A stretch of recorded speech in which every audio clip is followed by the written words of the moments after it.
Hello everybody and welcome into my latest live broadcast. TGIF, it's Friday. This is October the 14th. Oh my gosh, we're halfway through October. Well, I'll try to remember the next 2 weeks. And I don't know what happened to the first 2 weeks. I guess I spent it in the car and in Michigan, and that went by very, very quickly. But vacation is over. It's time to get back to work. As you know, or you may not know if you're new here, I do a live broadcast every Friday at 1 o'clock Arizona time, which is currently the same as Pacific time, which is a little better known. And if you ever wonder when I'm going to be live, at least know I have scheduled permanently every Friday at 1 o'clock Arizona time. I hope to be able to expand that schedule to a multiple scheduled time, perhaps Mondays, Wednesdays, and Fridays, something like that. For right now, I do broadcast periodically throughout the week, depending on what's going on with my regular business, which is not YouTube. It's not doing Amazon Live, but rather servicing customers locally here with computer repairs and upgrades.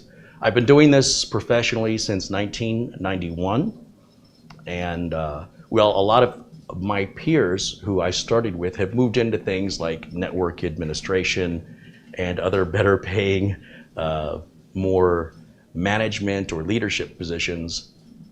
It didn't really thrill me to do that kind of work. Don't get me wrong, those jobs pay better and I'm all for that, but just didn't have the passion for that. So I'm one of the few people that I know that started in computer repair and has stayed in it and have not moved on to cybersecurity or crypto finance or many of the other much more lucrative opportunities that you would move on from. So in a way it's good because it gives me a lot more experience than you'll typically find in computer repair out there in the field. A lot of people don't do it this long for those reasons and others.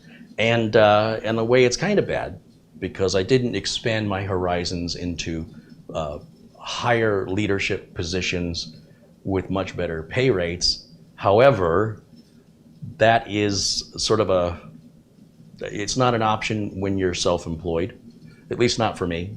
So I am my only employee for my business.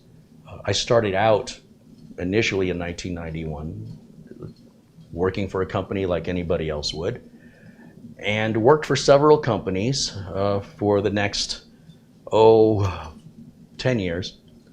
Right around Y2K, there was a lot of demand for techs at that time for Y2K compliancy regulations for a lot of corporations and public utilities and things like that, airports, et cetera, et cetera. It was a lot of work. And some of the work was actually just ridiculous types of work, like certifying everything was Y2K compliant for a big public utility. That quite literally meant everything. The desk, the chair, and you would have these tags. Once you have verified that an object was Y2K compliant, you would tag it so that they didn't repeat the work again for that particular item. So working at this public utility, we literally tagged desks and chairs to certify them as being inspected for Y2K compliance. You remember that? Yes, I do. Yeah. 24 hours. What's that? There were shifts that covered 24 hours. Yeah, the closer the closer the 1st of January got of the year 2000, the shifts that people were offered, I don't think anybody was forced. No. But you were offered, hey, you want to work some overtime, and they were running that 24 hours to get everything tagged as compliant. I'm trying to remember what we did when something wasn't compliant. It was tagged, and then I think it was sorted in such a way that they would try to get it resolved before the new year, but likely until they had everything tagged, that wasn't a high priority other than to make sure that that item is no longer in use or that it's collected was it like the day before or the day after? So I can't. There were weeks of preparation, and the stuff that wasn't compliant went upstairs. When you say the stuff that wasn't compliant and went upstairs, what does that mean? That means assets. Yeah, but when you say it went upstairs to where? What was the programs, applications. As I recall, I think if I ran into a computer that was older that was not Y2K compliant, that triggered the IT department, if I'm not mistaken, to open a trouble ticket basically, and then it was passed the buck on to them, and I think they collected it. Went upstairs. I don't know what upstairs means. Like literally upstairs or figuratively? Literally. The office didn't have an upstairs. It did. Building 2. Well, in any event, there were very interesting times we were living in. I worked at Intel in Chandler, Arizona during the Pentium IV flaw. Was it Pentium IV? Pentium IV. That was the original Pentium processor, not Pentium II, and there was a mathematical floating point error that like a teacher at a university, as I recall, discovered it and pointed it out. And Intel was like, it's not a big deal. It's not likely going to affect people. Most people don't do that level of complexity of calculation. So the guy took it to the media because he felt like Intel wasn't taking it seriously enough. The media ran with it, freaked out a bunch of consumers and some businesses that had invested in Intel Pentium processors and were, for lack of a better word, virtually rioting. They were in an uproar over it. And this is before social media. I can imagine how much worse it would have been with the messages people were sending to Intel now that we have Facebook and Twitter and Instagram and all kinds of media, social media outlets to try to gather and form a group to work together to pressure the company. Of course, we didn't have that back then. But however we did it, which I can't even remember, Intel was very criticized for blowing it off. Initially, Intel said, this is not a big deal. It isn't likely going to affect you, and there's no reason to be making such a big deal out of it. What that did was all the people who were outraged, now their outrage was doubled, and the people who weren't outraged before were outraged by that arrogant response. So now, Intel's share price is dropping, the investors are getting concerned, board of directors is getting concerned. This is not looking good for Intel. And everything Intel did was correct. It was factual. This really wasn't a big deal. It really wasn't likely going to affect very many people. But people didn't like that response. So Intel, and the reason why I say this story is, started offering all their employees overtime if they would stay extra to answer the phones because the phones started ringing off the hook. And Intel came back again publicly and said, we apologize for what we said earlier. Although we truly believe this won't affect most people, if you want to return your processor for a new one, you can do that. We'll gladly take it back and send you a replacement where this issue's been resolved. But you don't have to do it today, because obviously Intel didn't want to get slammed with everybody sending their chip back and be undermanned to handle that kind of volume. So Intel said, anytime during the life of that CPU, if you want to send it back, if you have a CPU that's affected by this Pentium IV flaw, we will replace it free of charge. So you don't have to do it today, you don't have to do it next week, you can wait 6 months, you can wait a year, there's no deadline. And as soon as they did that, people were calling to make arrangements. They were asking me to work overtime. They asked everybody to work overtime. So in working in these corporations and having this experience in IT, there were certain events that took place that are historic events. They were very unique, one-of-a-kind events. I don't recall any other time before or since where something like that has happened for any company, let alone Intel. I don't recall a time where we had to do the kind of compliance checking that we did for Y2K, that was more or less a once in a lifetime event that took place. And there was no precedent for it. There was nothing really to compare it to. And then once it was done, there's really nothing like that to continue forward. That education and experience didn't necessarily make me a better technician, but what it did do was show me some of the sides of business from inside that from the outside was very different in perception. So after enough of that, I started working for myself and would do work on the side. I would work a full-time job and then do work after I would get home or on weekends. The tough part that I didn't realize about being self-employed was finding the work to do. A lot of people who have never been self-employed before will have a very similar mindset, which was, why am I making so little pay when I'm the one doing all the work? Why don't I get all the money if I'm doing all the work? Or at least better money. And it's very logical, right? It's the same job. If I was self-employed, I would be doing the same work and make 4 or 5 times more. There's a lot of hands in my paycheck. Initially, I started at a temp service, and the temp service sent me out to a contractor that does IT work for many different clients. That contractor calls up the temp service and said, we need somebody who knows desktop support. The temp provider has a list of employees. They interview you, or they just send you to the site to see if you're going to work out with no promises. And there's an option to hire you if they like you after a certain period of time.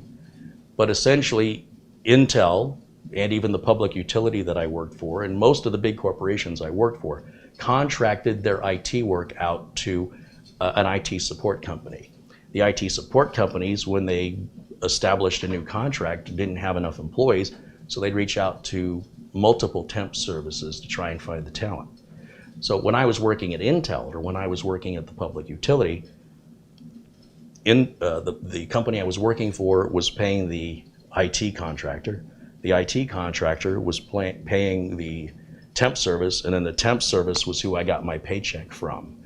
So whatever Intel was paying for my time, why wasn't I getting that? The lesson was, doing the work is only half of the job. Finding the work is the other half.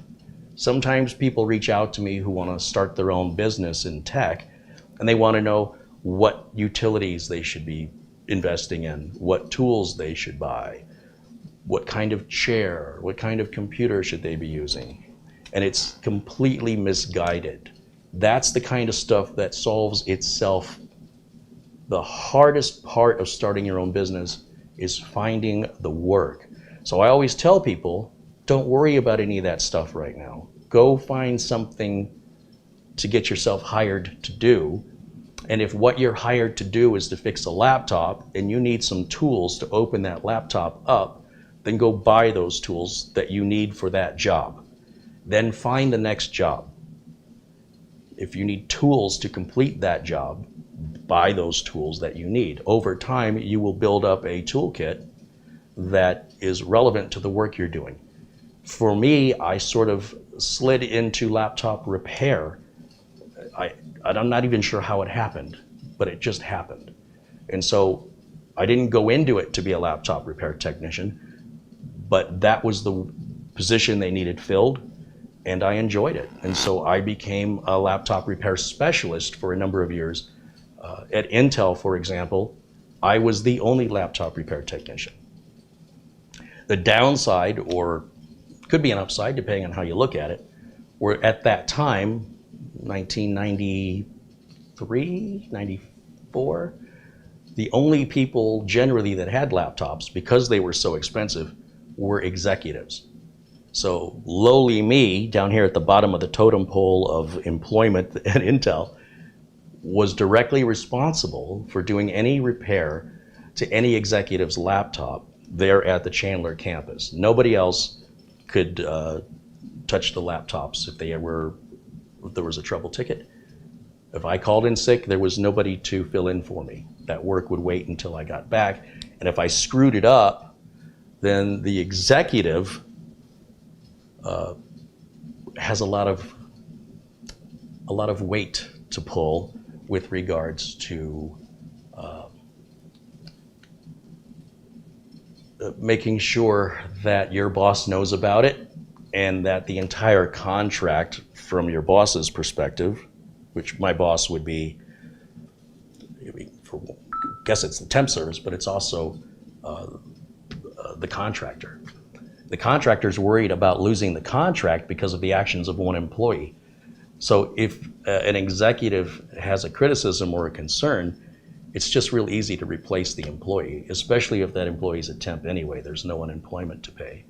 So what I did required an awareness that if I do the job right and everybody's happy, maybe they'll promote me. But if I screw up or I don't speak to somebody in a timely enough or respectable enough manner, I will probably be let go without, let's say, a fair trial, without hearing my side. Doesn't matter what my side is. This is a big contract, it's bigger than you, and if you're jeopardizing it, you just need to go. So, and when they hire temps, it's so easy to let people go. There's really no consequences. So that was a high pressure job, but I'm glad I had it, and I was glad to be able to establish some working relationships with upper management that I normally would not interact with. And to me, that was flattering, to hang out with a crowd that was over my pay grade, and to be very, in some cases, very informal with people in power, both at Intel and at the public utility, that made me feel good. Made me feel good that I was accepted by people at that level. And so after that, working on the side, I eventually had enough work that I could leave my job, my typical job. Those all went nowhere. Every job I had, there were a lot of promises made, a lot of carrots were dangled, and despite me doing everything I was supposed to do, and in the time I was supposed to do it, there were always excuses on why they didn't fulfill what was promised to me. And you think, well, that's the company, I'll work for a different company, and then that company does the same thing. And I just said, I just need to work for myself. I'm the one doing all the work. Why aren't I getting all the money? And immediately, the first thing you're going to learn is, where do you get the work?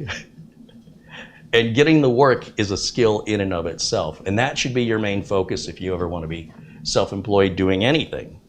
You've got to find the work.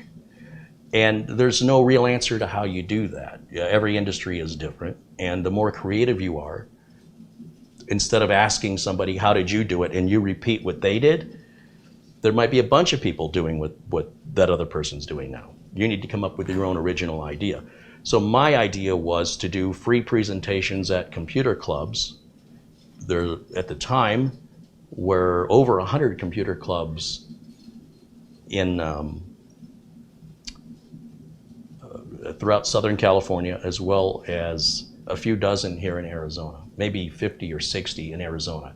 Nearly every retirement community had their own computer club where they could help each other. That was the concept. And so I would offer to do presentations for them free of charge. And at the end of my presentation, I would have business cards and say, if you ever need computer help, this is my name, this is my number, call me anytime. And that was my way of advertising my business. And I really enjoyed doing the presentations. So one computer club in particular, I was doing a presentation once or twice a year for over 10 years until the pandemic hit and all of that stopped, and it's never come back. And as computer clubs were waning at that time, I'm not even sure what's remaining of them today. But that was just a unique idea I had. No one recommended it to me, and it ended up working out very well for me. And so that's what you have to do. You have to come up with some clever way that you can afford to put yourself out there, make people aware that you exist, once you get the job, then you've got to do the job well, do it at a good price, do everything you tell the customer you are going to do. If you say you're going to have it ready by Wednesday, you better have it ready by Wednesday. If you don't meet the expectations of the customer, well, you're the one who set the expectation. So it's your own fault. Customer has every right to be upset. If you do meet the expectations of the customer, hopefully the customer will refer you. So again, that saves a lot of money on advertising. And hopefully the customer will come back again. Today, I've got this Intel NUC that the customer wanted. And unfortunately for me, I ordered the wrong NUC initially. Customer wanted the NUC with the skull on it that lights up. And Intel made a couple different, they still make a couple different models of NUCs. If you don't know what the NUC is, I have a few videos explaining it, but you'll get with you'll understand as we move forward if you don't already know. Well, the NUC I purchased because it was a good price. And this is why you'll hear me often warn about prices that are too good, because there may be something missing or lacking that you won't realize until after you made the purchase. In this case, the Intel NUC I ordered had the skull on it, but it was etched in the plastic. There was no LED, there was no lighting. And though it was like a 6th generation Intel chip, it wasn't until the 8th generation Intel chip that the NUC, a version of the NUC was created with the skull that lights up. It's RGB, there's software you can change the color of the skull. Obviously not something that I would sell or promote to a professional business, but this customer wanted it, and I ended up with the wrong NUC initially because I didn't do enough research on it. I saw the skull, that's the one. It was like $200 or $300 less than I was expecting. I'm gonna snatch that up. I get it, I can't figure out how to make the skull light up. So I'm working my way backwards. Then from that lesson, I said, okay, now I know which NUC to get. Had to buy another NUC. So now it's the opposite of saving money. Instead of thinking I was saving $200 or $300, I've now bought 2 NUCs. This NUC that we have in front of us was in use, left on 24/7, which is not ideal for a laptop or a small computer because they don't have very good cooling. However, I mean, you should be able to leave it on 24/7. I wouldn't if it were mine. I mean, you can leave it on overnight now and again, but this was left on and intended to be left on 24/7 as a media center computer. And you'd think an i7 would be more than enough for a media center computer, and yet the way it was being used, it really needed an i7. As a result, over time, it started to get unreliable. Started to hear complaints of lockups or things not working and the system had to be reset. Got to the point where the customer says, look, this is just too much. I need to replace this. It's just not reliable anymore. Now at this point, I hadn't looked at it, so I don't know what's going on. I haven't verified the problem. I haven't seen it with my own eyes. And another machine was ordered, it was replaced, and I bought the unit back from the customer, and now it's here. So the first thing I do with it is I've got to determine if we're having a hardware problem or a software problem. I don't know what's wrong with it other than what I'm being told. Even when I get it, plug it in and turn it on, it boots just fine. So I don't have all day and all night to plug it in and leave it on 24/7 until something happens. I've got to make things happen. So I ended up ordering a new solid state drive for it, ordering new RAM for it, which we have here, and we're going to upgrade what's in there today. But the first thing I did already off camera was to wipe and reinstall Windows 10, because if we have a driver issue or if the customer installed some software that has some incompatibility or file corruption, I'll be chasing my tail trying to fix it. Besides that, customer doesn't want it anymore. I've purchased it back. It will be mine to resell or use on my own if I deem it's fixable and reliable. So once I reinstalled Windows 10, I ran it through a gamut of tests, Prime 95, all kinds of things.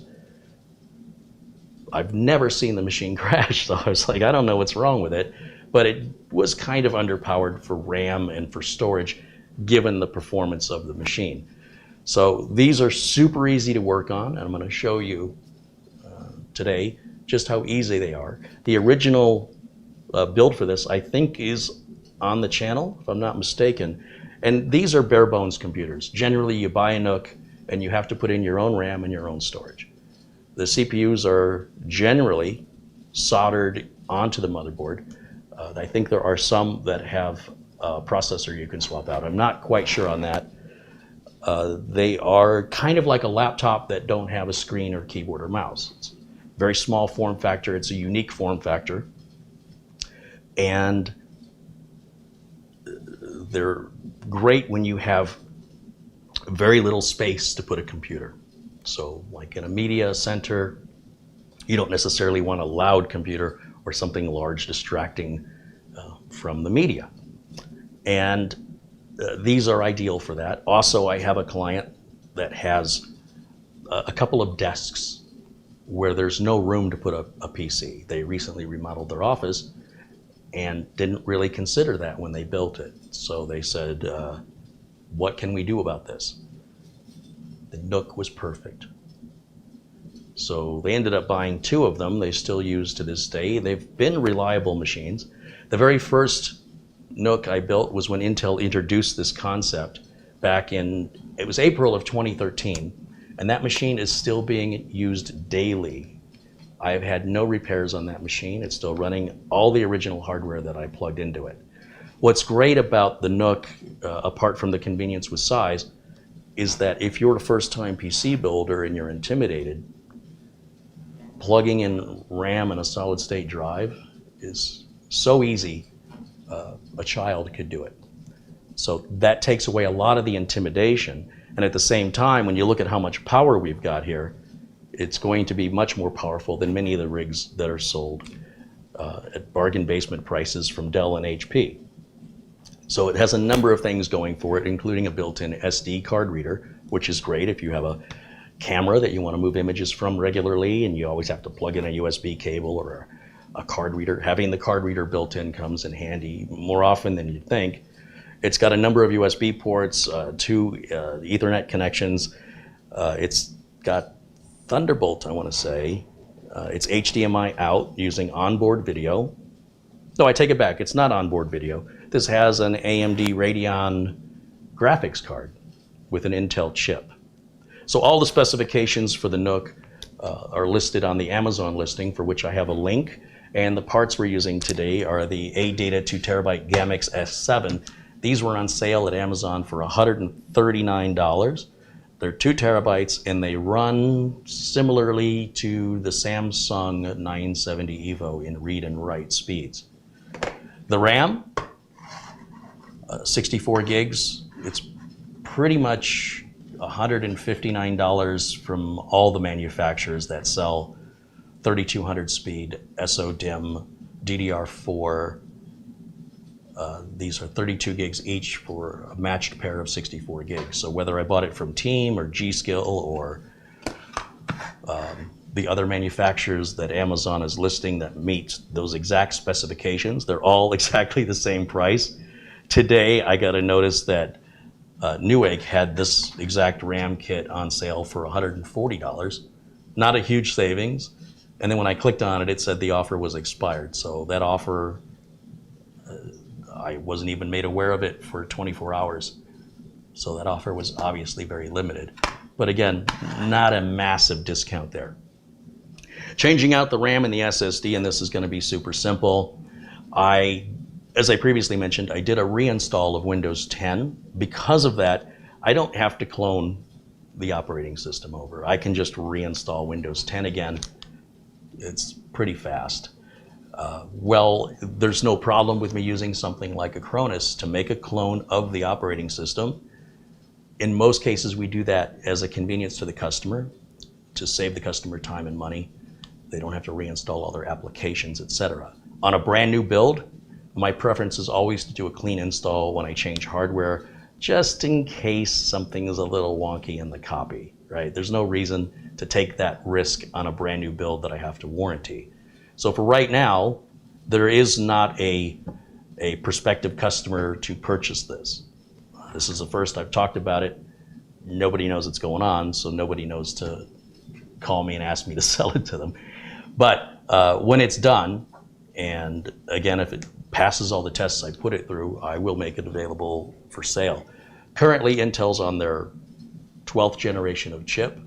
This is an 8th generation Intel chip, so a few generations behind. The 13th gen will be out in 6 days.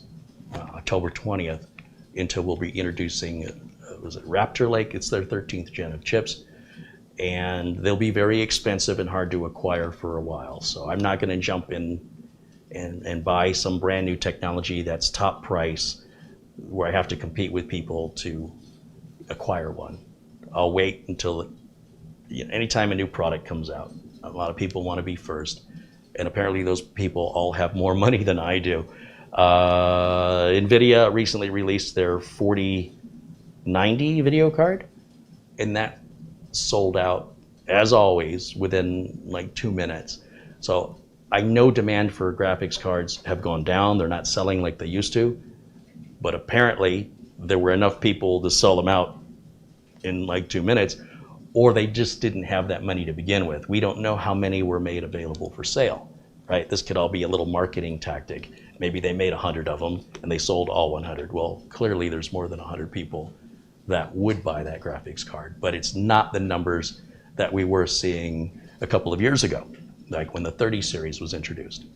So when those prices come down and the availability, when it becomes more available, we'll get one to review here and probably combine it with the 12th gen build I've got coming up. The 12900K processor has been on sale finally for under $500. It's been between $540 to $640, as far as I can tell, since it came out.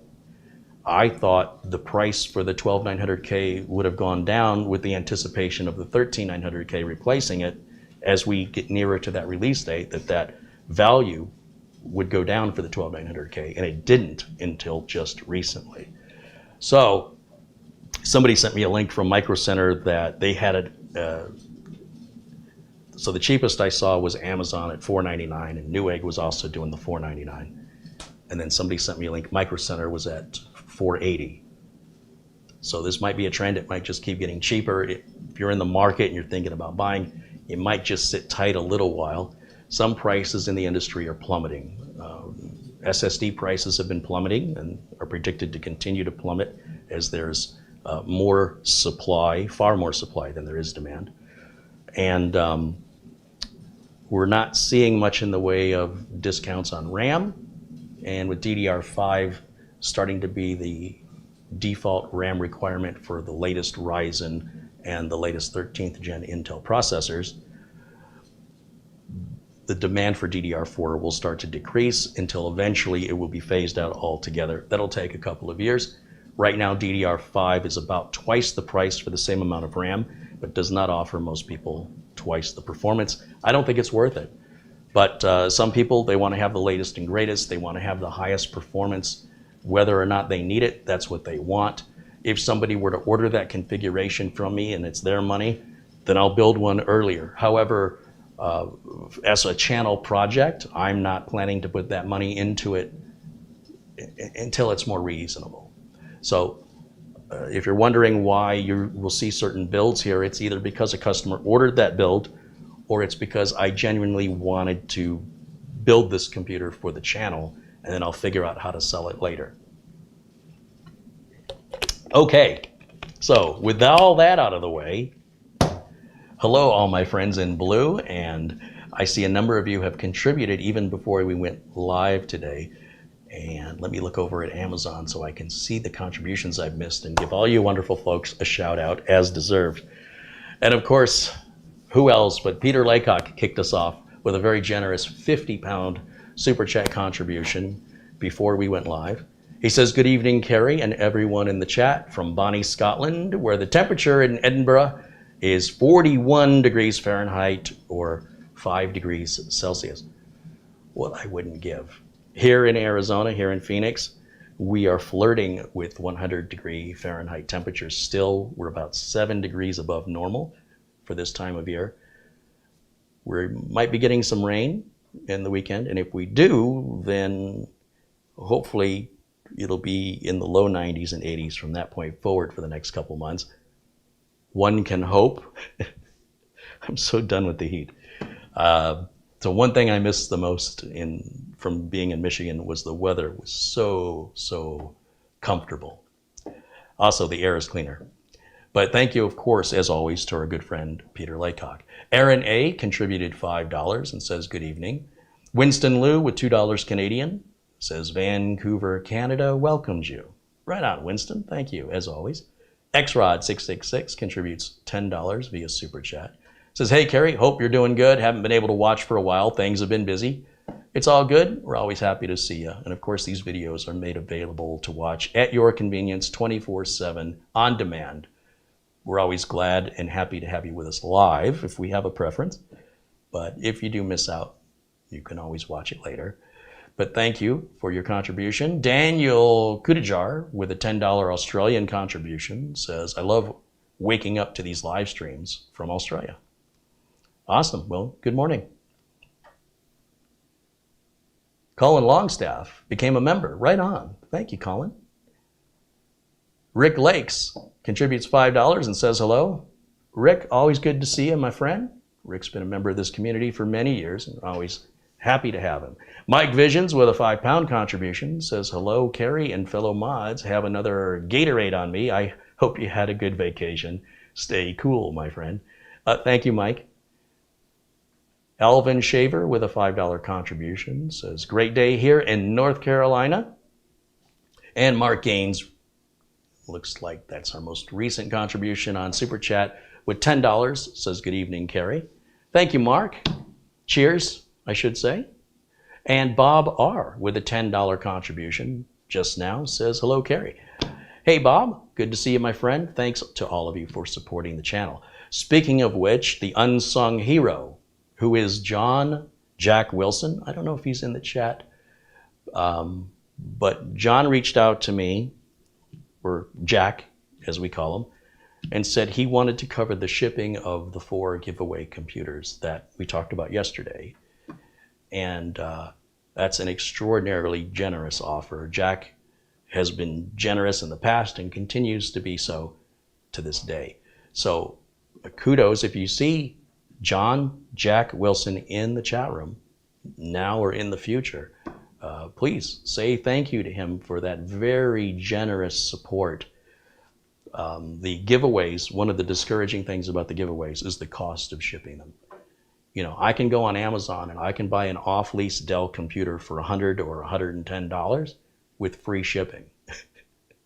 It's going to cost me about $100 per machine to pay to have them packed with bubble wrap and a double-walled box that doesn't easily get crushed, so it will survive shipping. And then depending on how far that computer is being shipped. So if the recipients that are selected to receive the free PCs are east of the Mississippi, it adds about 30% to the cost of the shipping if I were shipping west of the Mississippi. So west of the Mississippi, I can ship for as little as $60. That includes the packing. East of the Mississippi, I've paid upwards of $135 with some bigger, heavier builds. As a result, I can give away more computers if I'm not spending that much on the shipping. That money saved can go to buying like these off-lease Dells. But then somebody like Jack Wilson steps in and says, I'm going to cover the shipping on those. And it's, holy cow, never saw that coming. I didn't expect it.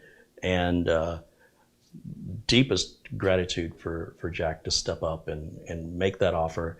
He's done this before. Jack is a veteran, military veteran, and of course he is very supportive of anything we do here for veterans. And as I said before, anybody who nominates themselves for the giveaway, priority is given to American veterans. Anybody can enter, but I'm just letting you know that if you're an American veteran and you're nominating yourself for one of the free computers, you'll be doing yourself a favor by letting us know that, because the veterans will be prioritized when they're an option, they're nominating themselves. So bear that in mind, and I'm sure that Jack, I'm sure, won't mind if a non-veteran receives the computer, but I'm sure he'd be tickled if a fellow veteran did. So maybe we'll end up with 2 going to veterans and 2 just going to community members, or I'm not exactly sure. There's still time to nominate yourself. If you look at yesterday's video, just go to the comments section, nominate yourself. You can't nominate anybody else. You must be in the United States, in the contiguous lower 48 of the United States, and you must not have won anything on the channel before, so other people have an opportunity to win as well. So with that, we can continue on with the show. No, wait a minute. The Greek says, I donated $10 45 minutes before you started today. And he says so with another $10 contribution. I'm looking at YouTube. It's got this tab in the Creator Studio called Viewer Activity. And I've talked about how this thing had stopped working. So today, when I went to Viewer Activity, I thought I was seeing all the viewer activity. So my apologies to you. Thank you for the contribution. I'm disappointed that it did not appear in viewer activity. I falsely concluded that it was working. So clearly it's not, but it's working better than it has in a long time. So looking back at that, I see there are a few more contributions have come in. And once again, I want to give a shout out and a thank you to each person that contributes during the live stream. So that includes recently John Craig with a 10-pound contribution. He said, West Yorkshire is cool but sunny.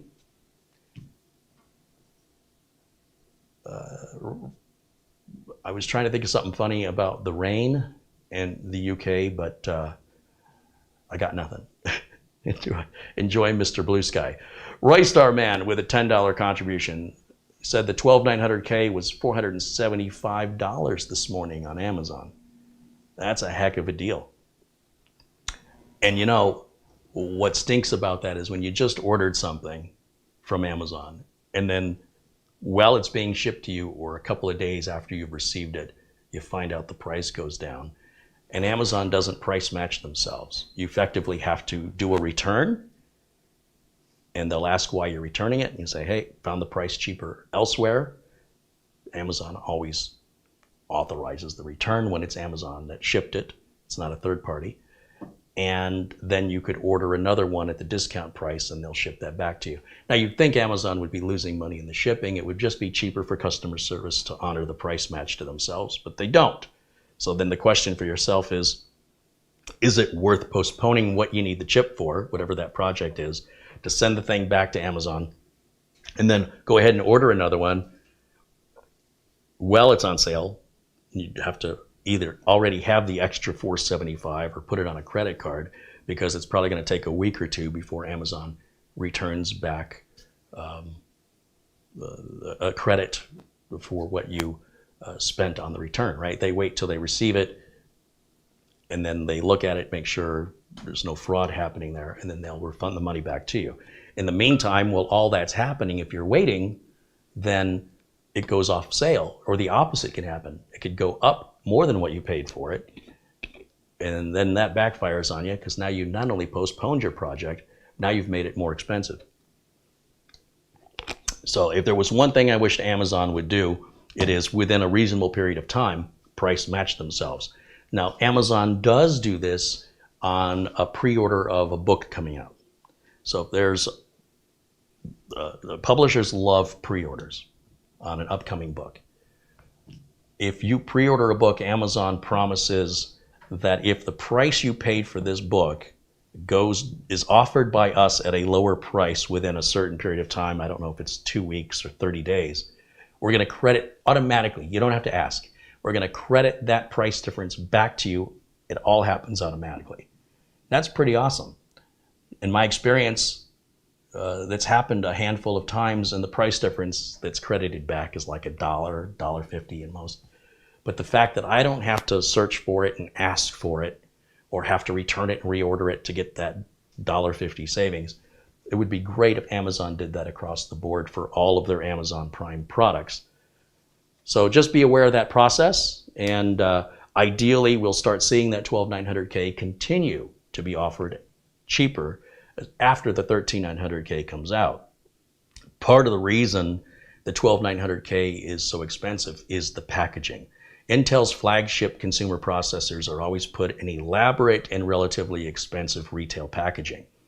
They've done that for the longest time, whether it was that blue octagon cube, Threadripper, was in this giant box, and the 12900K, I'll show you. Let me grab it because I was a bit surprised at how they packaged it. It's a much more reasonable packaging, but once the 13900K is available, then the packaging for the 12900K will just be the generic blue box all the other processors ship in, and that means there's less expense to the packaging. Also, the demand for the processor goes down, as who would want to buy a 12900K when the 13900K is out? So because of demand goes down and the cost of the packaging, now it's in a generic, regular old Intel blue box, the price will be going down. If you're in the market for a 12th generation chip, wait a couple weeks if you want to save money. I'm sure the price is moving down. This is what they did with the box this time. Now, I've complained about the blue octagon. We've had a number of different flagship boxes like this on the 11900K, the big blue cube on the 9900K, and it's just a waste of plastic. It's a waste of materials. It's just going in the landfill. Once you take the product out of the box, what do you do with it, right? So at least with the regular ordinary CPUs, they're in just a generic, thin, simple box designed to keep the product protected until the consumer purchases it and opens it and throws the box away. So what Intel's done here, a little more useful. I did not know this. I've not seen a 12900K unboxing video. Just never thought to watch one. So I was really surprised at what I received. So if you've not seen how they're packaging the 12900K, which I'm sure has been covered many, many months ago by other tech YouTubers, this was news to me. What we've got here is essentially a little tin, and it looks like the wafer that they print the CPU dies on. And so in the manufacturing, the lithography, how they make these chips, each one of those squares is laser cut, and that is the core of your CPU. That's that chip in the middle that's generating a bunch of heat. So on one wafer, you can see they get a ton of CPUs out of that. The real wafer is very thin. It's not thick like that. And I couldn't tell from the photograph what this was. I couldn't tell, maybe it's a wafer that was bad and they're just taking them and repurposing them in packaging, but I guess that would be expensive. And again, I hadn't watched any videos unboxing it. So when I received it, I was surprised and delighted that this packaging is not the nonsense that they had been, they being Intel, had been utilizing for their flagship processors. I mean, that's actually pretty neat looking, and the fact that you can use it to store things, and of course the CPU is in there, very clever, very clever. And then they've upgraded this on the 13th gen, which is supposedly an enhancement, I guess, of what this is. But I'd have to look more into that. I haven't, I'm just looking at pictures. So anyway, they always do something fancy for the flagship processor. When a new flagship processor comes out, then this isn't special anymore, so it goes in regular packaging. Because it goes in the regular packaging, the price is cheaper. For a while, like with the 9900K, I could buy a 9900K in the blue orb, or I could get it in the blue box. If I ordered it in the blue orb version was like $20 or $30 more. It was the same chip, only the packaging was different. And some people consider it a collector's item, although they make so many of them, I can't imagine that there would ever be a demand for them. It's not rare. So anyway, we will do a 12900K build in the near future, and this will have a Gen 4 NVMe drive in it. We're still using DDR4. With the 12th gen Intel chips, you can use, you have an option of buying boards that utilize DDR4 or DDR5. DDR5 doesn't really benefit any of the 12th gen chips except this one, and that's if you're really, really using it. So the double the price for the RAM doesn't make any sense. For that reason, the board I've purchased to utilize in this will accept DDR4. The 13th generation, as well as the Ryzen 7000 series, are DDR5 only. You don't have a choice. So this is part of that transition as we move from one technology to the other. Once more and more people adopt the DDR5 RAM, manufacturing goes up, the cost of manufacturing goes down, the prices will come back to what we consider reasonable, let's say DDR4 prices, ideally DDR5 prices. We'll get to where we're at currently with DDR4 prices in time. How much time? Kind of depends on how successful they are in selling them. So that's coming up in the future. And I have no idea what I'm going to be using that build for other than a channel video. I was thinking of upgrading the streaming computer with a 12th gen, but that is a micro ATX board. The processor it's got is a 9900KS, which is a limited edition processor. And when I'm streaming, I'm only using 1% of my CPU power. OBS says 1.1% of my CPU power is being used. So I have 98% more power than I need. Upgrading it to a 13th or 12th gen, completely unnecessary. However, for content for the channel and to keep things up to date and current, the motherboard has to be a micro ATX unless I change the case. And if I'm going to change the case, well, then I might as well just build a whole new computer and not upgrade this one. I'm not exactly sure yet when I will upgrade this, but I do intend to at some point just to keep everything current. So let me just put this back, and I'm hearing my phone beep, so I have forgotten to silence my phone like I normally do. And let me just take a quick look here and see what I am missing. Oh, Raj D has sent an Amazon gift card for $25. Thank you to Raj for your contribution. $20 comes in from Gary Boyd via PayPal.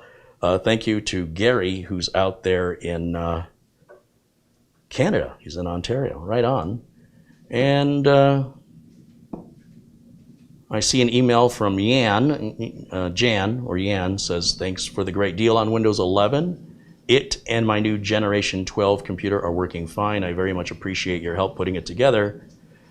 And he's wondering if I have a similar deal for Office 2021.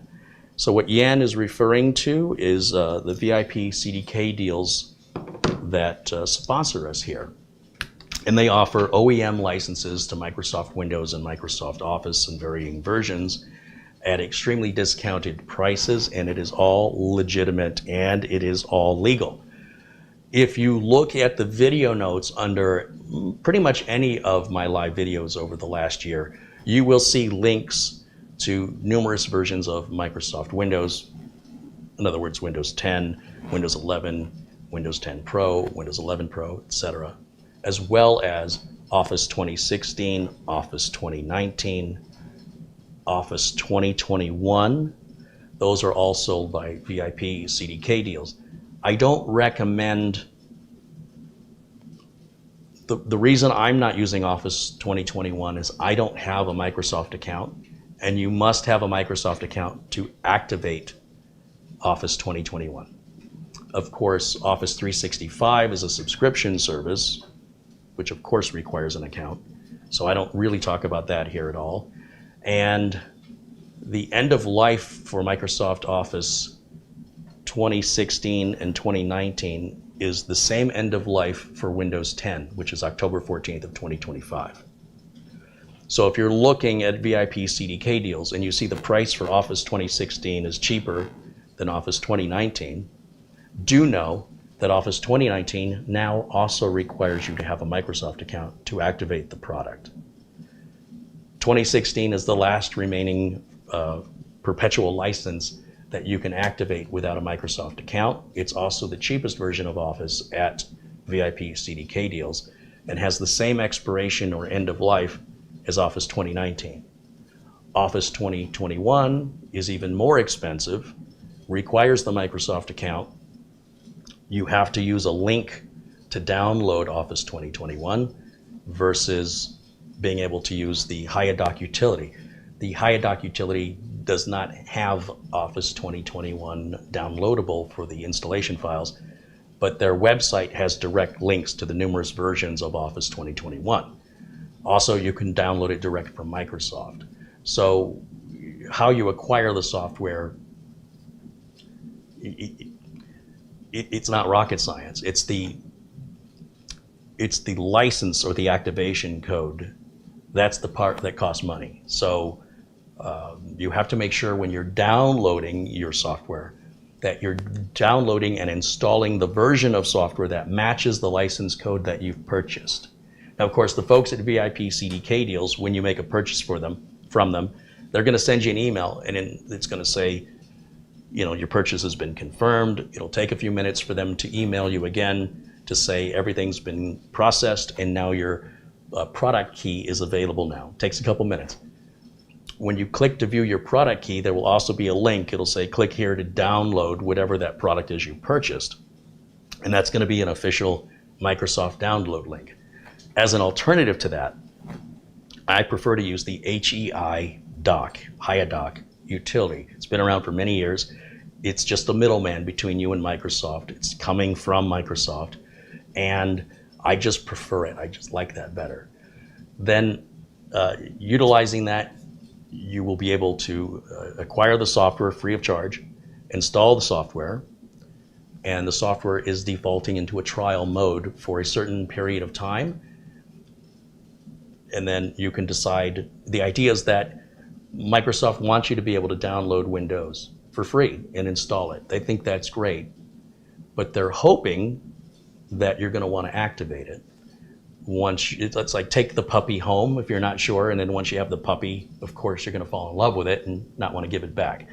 So that's how the game is played. There's a trial version of Microsoft Windows and Office. So downloading, acquiring them, and installing them legitimately from Microsoft is purely legal and encouraged. To go on to some BitTorrent site to download it or to get it from some suspicious source strictly to save money doesn't make any sense anymore. You can get the real deal. Once you have the real deal, then you activate it. So typically you would install Windows without a product key, or you would install Office without the product key. Once it's installed, then when it asks for the product key, or you can go to the part to activate it, that's where you will put in the product key that you purchased from VIP CDK deals. The product keys are guaranteed to work. If you have any issues with activating with the product key you buy from VIP CDK deals, reach out to their customer service. They're going to ask some questions, make sure that you're trying to activate the right version of the product before assuming that your code isn't working. Because it's pretty rare, but it can happen from time to time. So you're going to be asked some questions to make sure that you haven't made a mistake. If you've done everything correctly and the code isn't working, they're going to issue you another code, and then you will use that code to try activation again. And ideally, you'll do that while you're talking to them, like in an online chat. If you buy a Windows license key, or if you buy any product, and then you just stick it in a drawer and you don't do anything with it for more than 30 days, you don't expect any support. So I don't encourage people to hoard license keys for someday they might need it. The problem is that's a very suspicious activity that a hacker or a scam artist might engage in. As a result, you will get excellent customer service from VIP CDK deals within 30 days of you buying that product.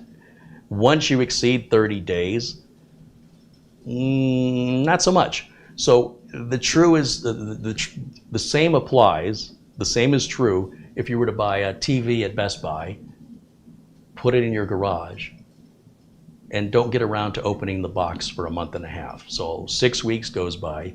Finally, you have some time to take the TV out of the box and you realize the screen is cracked, the TV is unusable. You then go back to Best Buy with your receipt and go, this is broken. They're gonna go, says here you bought this 6 weeks ago. Yeah, well, I was busy. I didn't have time to take it out of the box. I just now took it out of the box, it's broken. Well, if you read your receipt, it says your return must be within 30 days. Yeah, but I didn't have time. Doesn't matter. You can no longer return this to us. Now, sometimes they might make an exception depending on how close you are to the 30 days. But it's always best if you're going to buy something and then not use it for a while, at least inspect it for damage, make sure that there's no reason it would need to go back. Hopefully you can, in the case of a TV, quickly plug it in and just do a quick test just to make sure you got video and picture, and then put it away until you have time. Or better yet, wait until you have the time and purchase it then. I think sometimes people, they see a great price on something and they'll buy it even though they don't quite need it yet. And they put it away with the assumption that when they take it out of the box, it's brand new and there's not going to be any damage and everything's going to work. Most of the time that's true, but on occasion, something's wrong with the product. And if it's physical damage like a cracked screen, you're gonna be in a real sticky place there because that's not a defect in workmanship or materials from the manufacturer's perspective. And from the retailer's perspective, it's a suspicious activity. It looks to them like you've been enjoying the TV for 6 weeks and you broke it, and now you want to come in and tell us that's how it came out of the box 6 weeks later? That's highly suspicious. And much like everything else in life, once you get past that 30-day period of the purchase date, universally, customer service is extremely skeptical, and typically company policies exist not to offer the same kind of customer service after 30 days of the purchase because of the scam artists. So you have the scam artists to blame for these policies. Just as people are worried about getting ripped off from a company, companies are also equally worried about getting ripped off from customers, and so these policies exist. I would encourage you to save money, and if you need a Windows key, Windows 10 or Windows 11, or you're looking to purchase a version of Office, you can save a lot of money by going through a reputable seller like VIP CDK Deals that guarantees their keys. They've been in business like 17, 18 years, and I utilize them myself. They pass all of my requirements for liabilities. As a result, these software keys are sold in massive quantities. And once your product is activated, VIP CDK Deals will not guarantee that you can activate again in the future. So if you have to reformat your computer, or you bought a new computer and you want to move the copy of Office to another computer, it's not movable. You have to buy another copy. The good news is, if you go to Microsoft.com and look at how much money they want for Microsoft Office 2021, it's like $600 or $650. And that one you can move, but you can only have one install at a time. With the version, the OEM software that VIP CDK Deals is selling, they guarantee it'll activate once, and it'll stay activated unless you have to do a reformat or you bought a new computer and you want to reinstall it. The way you get around this is once you have it installed and activated, and I'm strictly talking about Office, Windows will stay activated unless you change the motherboard. And once again, if you try and reuse an OEM key, it's meant to be tied to a specific motherboard. When you change the motherboard, don't expect your Windows license key to reactivate again on different hardware. That's why it's sold so inexpensively. It's a one-time use kind of deal, but it'll stay activated indefinitely. So what you should do when you get your software installed and activated and everything looks good, make a backup image of your hard drive, of your main C drive. That will back up all of your activations. So if you have a hard drive failure, or if something happens where you need to do a reinstall, it's much, much faster to restore from a cloned image than to go through the extraordinarily time-consuming process of reinstalling. Like, for example, Windows. You have to redo all the updates and download all the drivers and clear out the temp files that are created and optimize it and set it up the way you want. It takes a few hours. Or you can simply spend 10 minutes restoring an image where you already had done all of that. So it's faster, it's more convenient, and as long as your hardware didn't change, in most cases you do not have to reactivate Windows or Office. If you do have to reactivate Windows or Office, do know that even if you had to buy that license key 10 times to reinstall it and reactivate it 10 times, at the price VIP CDK Deals is selling it at, you're still well below the price of one single retail license by a couple $100. So think about that. A copy of Windows 10 or a copy of Windows 11 being sold at the online retailers like Newegg, Amazon, B&H Photo, look at the price. Then look at the price for the same product in the OEM version from VIP CDK Deals, which again has the guarantee. It's not risky for you. You're not gambling here. It's guaranteed to work. And it is a massive difference in price, upwards of 80, 90% or more in savings. So if you should have to reinstall because you replaced your motherboard or something, you spend another couple dollars for the key, you're still well under the retail costs. You're still saving a ton of money. Even if you have to buy the key 3, 4, 5 times, you're still well below the cost of one retail key. You're still ahead of the game by far. And as long as you don't do those things, right? As long as you have an image backup, as long as you're not planning to do an upgrade anytime soon, it's a non-issue anyway. So I do not recommend that you will buy keys and hoard them, buy them when you need them, and then if there's any problems, the folks at VIP CDK Deals will always resolve the problem. If, in a rare circumstance, CDK Deals does not resolve your problem, then I want you to reach out to me personally because I will make it right. I want you to know that if I am promoting any sponsor on this channel, it's not a money grab. I'm doing it to save you money. And if the sponsors that I'm working with are not being cooperative to my viewers, that's damaging to my reputation. It's in their best interest to make sure you're satisfied so they don't jeopardize the relationship with me. It's in my best interest to make sure you're satisfied so it doesn't jeopardize my relationship with you. So there is no risk. Anytime I accept a sponsorship, whether it's from RoboForm or Acronis, VIP CDK Deals, My Computer Works, all of that is risk-free. So I don't know many other YouTube content creators that stand behind their sponsorship with their own money, but that's how seriously I take it.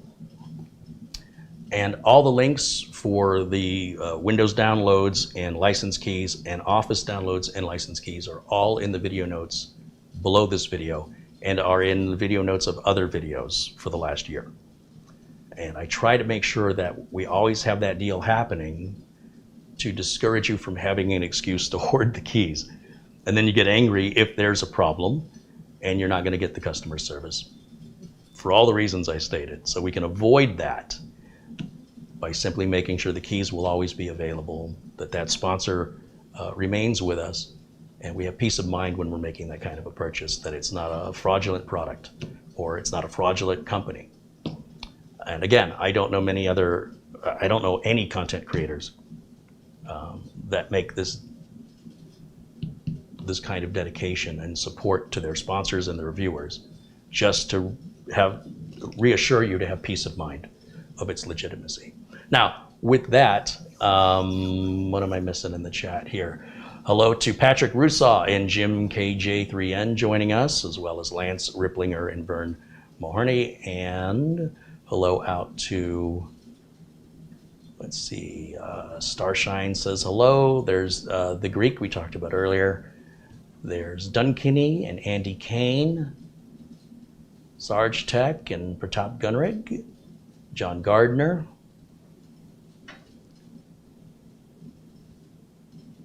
In the chat, they're also mentioning Office alternatives that are free, like LibreOffice and OpenOffice. Absolutely, I encourage you, if you don't need a lot of the bells, whistles, and features that Microsoft Office has, that a lot of the open source or alternatives to Microsoft Office don't have. You just want the basics. You download it, install it, and decide if you like it. It's risk-free. If you don't like it, uninstall it. But it may be all you need. Most of my clients need Microsoft Office for business use in order to ensure that they can open things that are sent to them from their clients, and that they have the features within Office that most consumers don't use. They say 90%, I think, or 80% of Microsoft Office users only use 20% of the features. And if you're one of those people, an open source alternative to Microsoft Office is worthy of consideration. It's your own time you have to take to evaluate it, but it's risk-free. Also, Google has their version of Word and a spreadsheet, and they have a free version of it, and they have a paid version which has support. Anytime you're getting anything for free, you will get no support. So just bear that in mind. And I think I've covered all the bases. If you have any questions, of course, feel free to ask in the chat. I'll do my best to provide an answer for you. Starshine says, LibreOffice or OpenOffice, which would you prefer? Which would you pick? I would download both of them and pick the one that I preferred. You prefer OpenOffice? What is it about OpenOffice that you like better than LibreOffice? It offers many of the features of Word, Excel. You think it's more similar to Word and Excel? I know you can't do it, one of them, like the group of developers left and formed the other one. Well, I think it was the LibreOffice folks left and developed OpenOffice. Maybe it's the other way around. I'm sure it's on a Wikipedia article somewhere. But you'll have to decide for yourself if it's adequate or which one you prefer. It's like looking at a menu and saying, should I order the steak or the chicken? Which one is better? You're probably going to get a 50-50 response in general. And at the end of the day, you're just going to have to decide which one you prefer. It's a very subjective question. The answer to your question is subjective. But the good news is you can download both of them for free and install them without jeopardizing, damaging your computer, and then you can evaluate them as long as you want. And if it doesn't meet your needs, try the other one. And if that doesn't meet your needs, then you'll have a better appreciation for Microsoft Office and an even better appreciation for the prices that are being sold at over at VIP CDK deals. In order to get the discount, you have to use the coupon code CAREY, C-A-R-E-Y, at checkout. And I highly recommend you use PayPal to pay. And the reason for that is you're making a purchase from a company in Hong Kong. I think they're in Hong Kong. Now I can't remember. But you're making a purchase from another country. Most credit card companies for Americans are going to go, oh, this looks suspicious.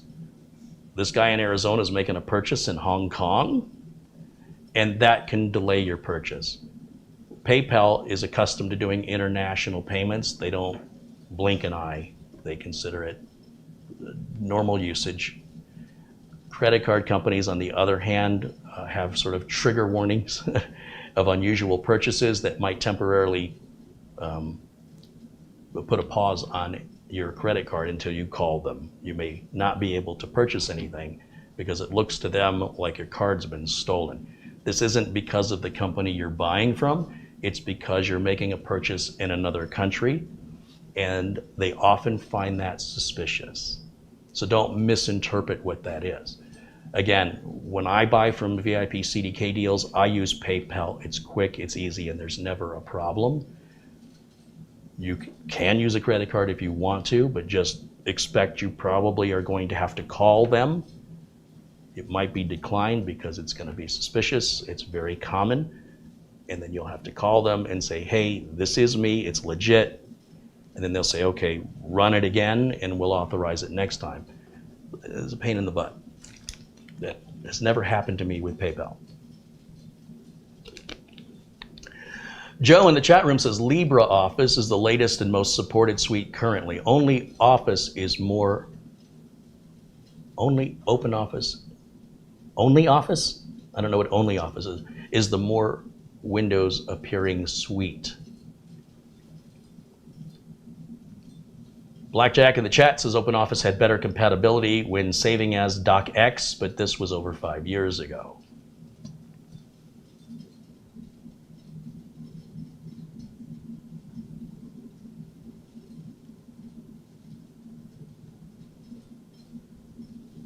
Blue Star Line says, Carrie, I need a suggestion for an AM4 cooler for my 3700X. I just got a 3070 Ti, and now the airflow is not as good because of the space. It's in a 200R. Well, unfortunately, the 200R doesn't really accommodate for liquid cooling. You could put a 140 millimeter radiator and liquid cooler on it. They're pretty inexpensive, like $70 maybe for a reputable manufacturer like Cooler Master or Corsair. Recently did that with that Alienware desktop. The cooler works great.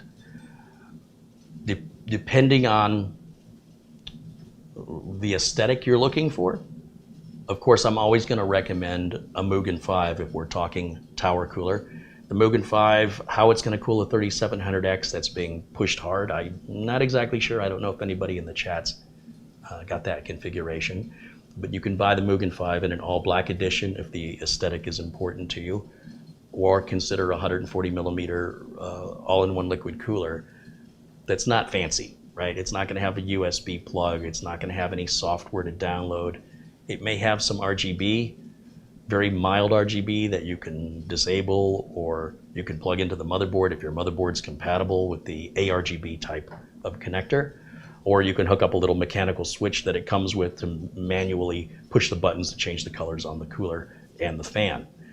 That being said, anybody else in the chat that has suggestions for an AM4 cooler for 3700X, you're welcome to offer those suggestions in the chat.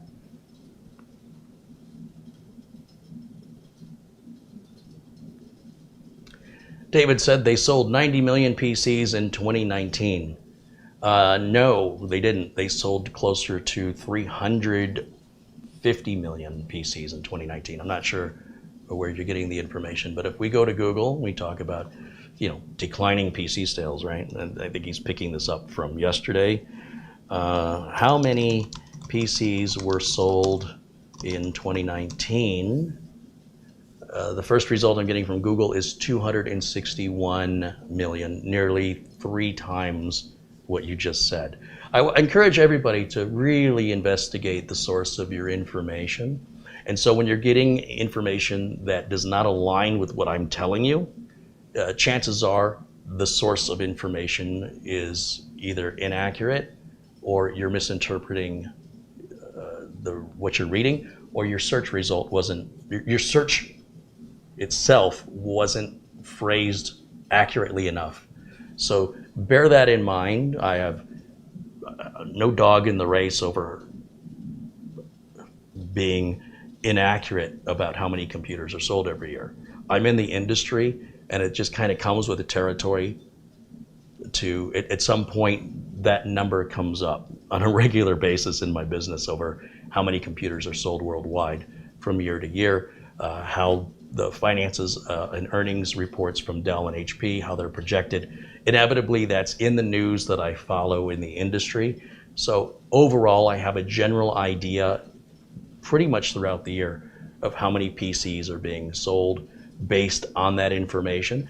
And if the number was different, then that would be the number I'd be telling you. I don't inflate the number. I'm not here selling you any stock or shares of interest in any PC manufacturer. So the internet is the great equalizer. You can get on there and you can wade through a bunch of nonsense that's posted online to figure out what the truth is. But if you don't do that and you assume everything you read is accurate, I would hope that you don't then regurgitate that information to other people and then falsely inform them.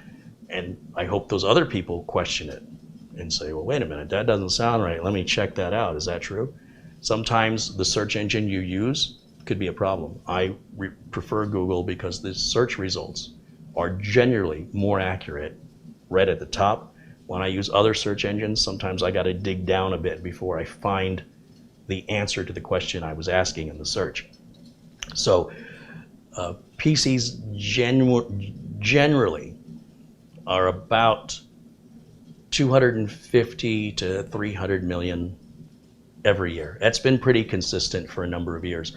2019 saw a spike in computer sales that was greater than the last few years before. Because of the pandemic, people were needing to work from home, go to school from home. It resulted in an unusual amount of PCs being purchased for that time of year. So we sort of have an idea of what to expect. We have an idea of how many computers are sold in the spring versus the fall. You know, kids are going back to school perhaps. And then of course for the holiday season, when we see a spike of sales in a lot of things. Because of the pandemic and then with the stimulus money, we saw basically a Black Friday-like event that manufacturers were not prepared for. Nobody saw it coming, and everything was sold out. And people were like, why are we sold out? Is there a problem with manufacturing? And the manufacturers are going, we don't have any problem with manufacturing. We're making the same number of units we've always made. We're accommodating for the expected sales for this time of year. We did not know that there was going to be a Black Friday-like rush on webcams and computers, so we didn't prepare for it. As a result, the amount we make isn't keeping up with the demand. So that's since changed, and of course, PC sales have declined, but they haven't declined drastically, just that they were unusually high, and now they're returning a little less than normal because we're also in a state of inflation that's discouraging purchasing. And a lot of people recently just purchased the computer in 2019 and don't necessarily need another one for another 2 to 4 years, right? Depending on what kind of computer they bought. So yeah, always verify the information just to make sure that what you're seeing is accurate. Know that the source you're getting the information from is an accurate source, and that you can at least confirm it from 2 independent sources to, even if the numbers are a little off, get you in the right ballpark. So just keep that in mind. Raj D wants to know which is better for support, HP or Dell? Well, that's a tough question. People's experience is going to vary. It's like asking me which is better for support, Chevy or Ford. Everybody's going to have their own experience. Some people may swear off one brand or the other because they had a bad experience. However, if the experience was consistently bad for the majority of customers, likely that company would go out of business. The very fact that both companies are pretty much neck and neck in sales, they're pretty similar. They have about the same number of people that have a bad support experience. They're so similar. The support tiers. Support tiers? Well, on the consumer side of thing, I don't believe there are any tiers. Okay. There are, so I guess you can buy extended support. Is that what you're referring to? Also on-site support, somebody that will come to you, or you have the ability to take it somewhere. That's one option. Yeah, but I think it's virtually the same. Obviously, HP and Dell are after the same customer base. So if HP or Dell are more expensive or more difficult to work with for support, then one would clearly shine above the other in sales. But it's like Coke and Pepsi. You know, one quarter HP may outsell the number of units than Dell. Another quarter, Dell. It's just constant back and forth over who the leader is quarter to quarter. They are that close. So it's a decision that you just have to make yourself, because your experience is the only one that matters. And if you have a bad experience with a manufacturer, you certainly have the motivation to go to the competitor. But for every person that says they have a bad experience from these giant manufacturers that sell millions of computers, it's inevitable. Some people aren't going to be happy. But for those are the exceptions. The vast majority of people are in fact happy with their purchase, and that's why those companies are as big and have been around as long as they have been. What they're doing overall, nobody's going to attain perfect. You're always going to have some upset customers, no matter who you are, no matter what you sell.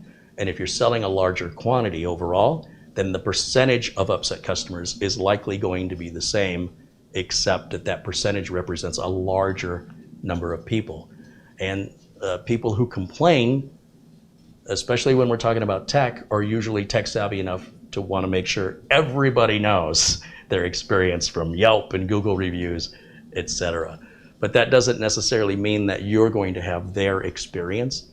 So if either company was truly as horrible as some of the people that had a bad experience make it out to be, like they're making it out to be, that's normal operational procedure, and that's what you should expect if you buy from them, that's not true. Absolutely not true. Sometimes you might get a bad employee, or you might be having a bad day yourself, and there may be nothing anybody can say to calm you down, and you're just going to be angry, and that's not necessarily fair to the company or the poor soul who answered the phone in support. But be that as it may, they're both very, very big companies that have been around a long time, and that only happens if the majority of their sales are from satisfied customers.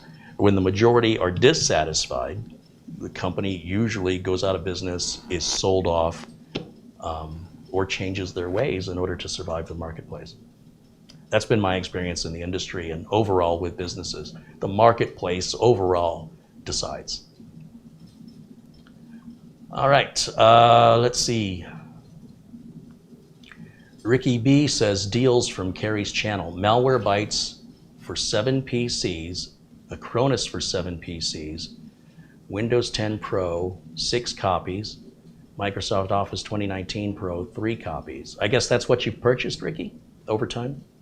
Uncle Carrie's AMD chipset notifier and updater, and 1 great desktop PC. Right on. Well, it sounds like you saved a lot of money. I'm certainly glad that I was able to provide those links to you and know that what you're purchasing is legitimate, and you're not risking like where you buy from eBay or something and you have to hope for the best.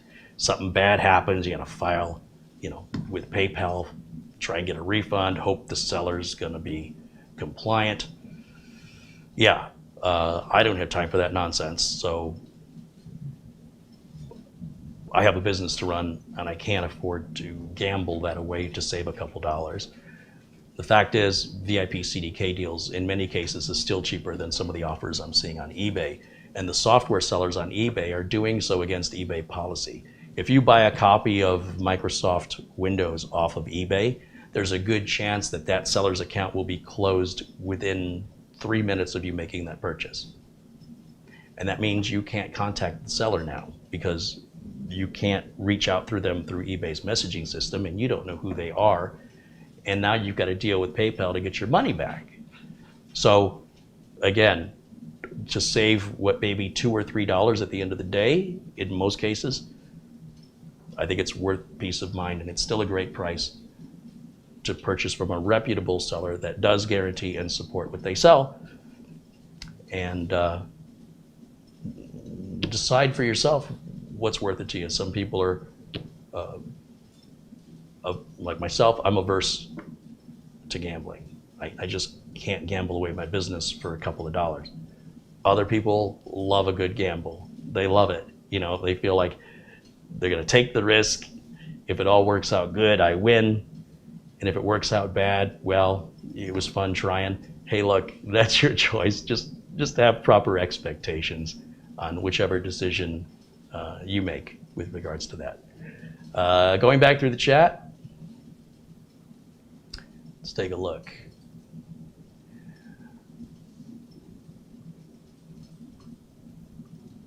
The 90 million PCs sold might have been one manufacturer. He might have been saying Dell or HP themselves sold 90 million, not the complete number of new PCs sold.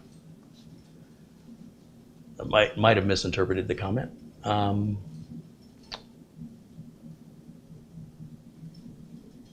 Just trying to catch up in the chat room with you guys before we do this. This is going to be a simple thing. It's only going to take a few minutes.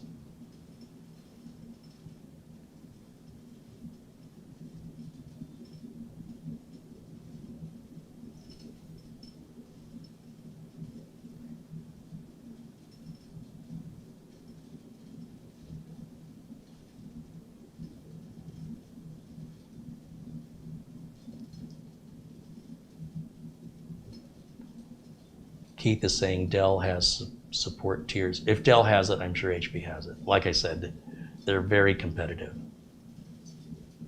both on the configuration, price ranges, the products offered, the support offered. They're neck and neck.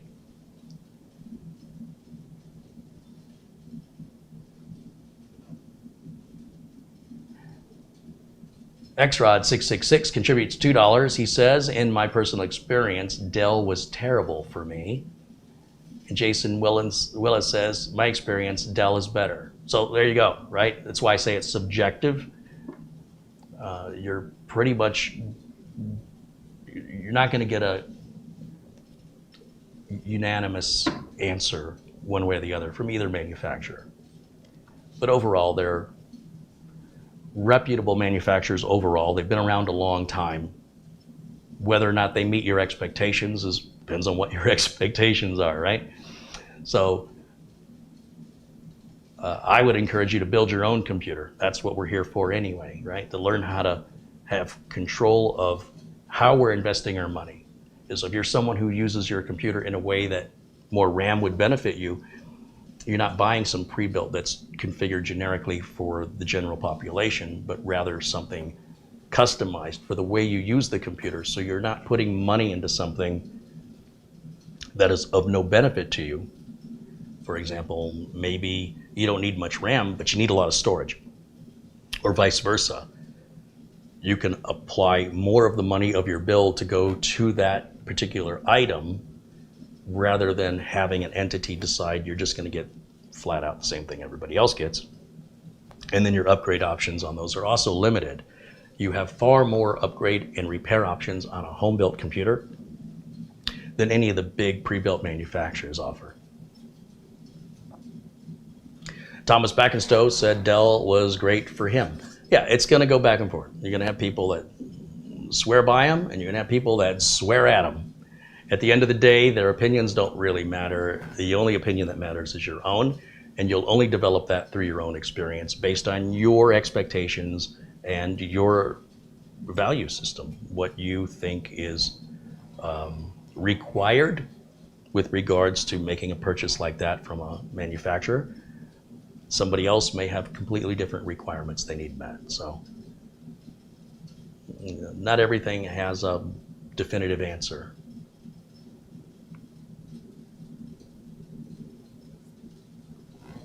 Raj thinks HP has a better understanding of being helpful and support than Dell in his experience. Well, I'm not going to continue to read about your experiences. You're welcome to share them in the chat with other users, but you can expect there's going to be people that love them, people that hate them, both Dell and HP or Acer or Asus or any of the other big PC manufacturers.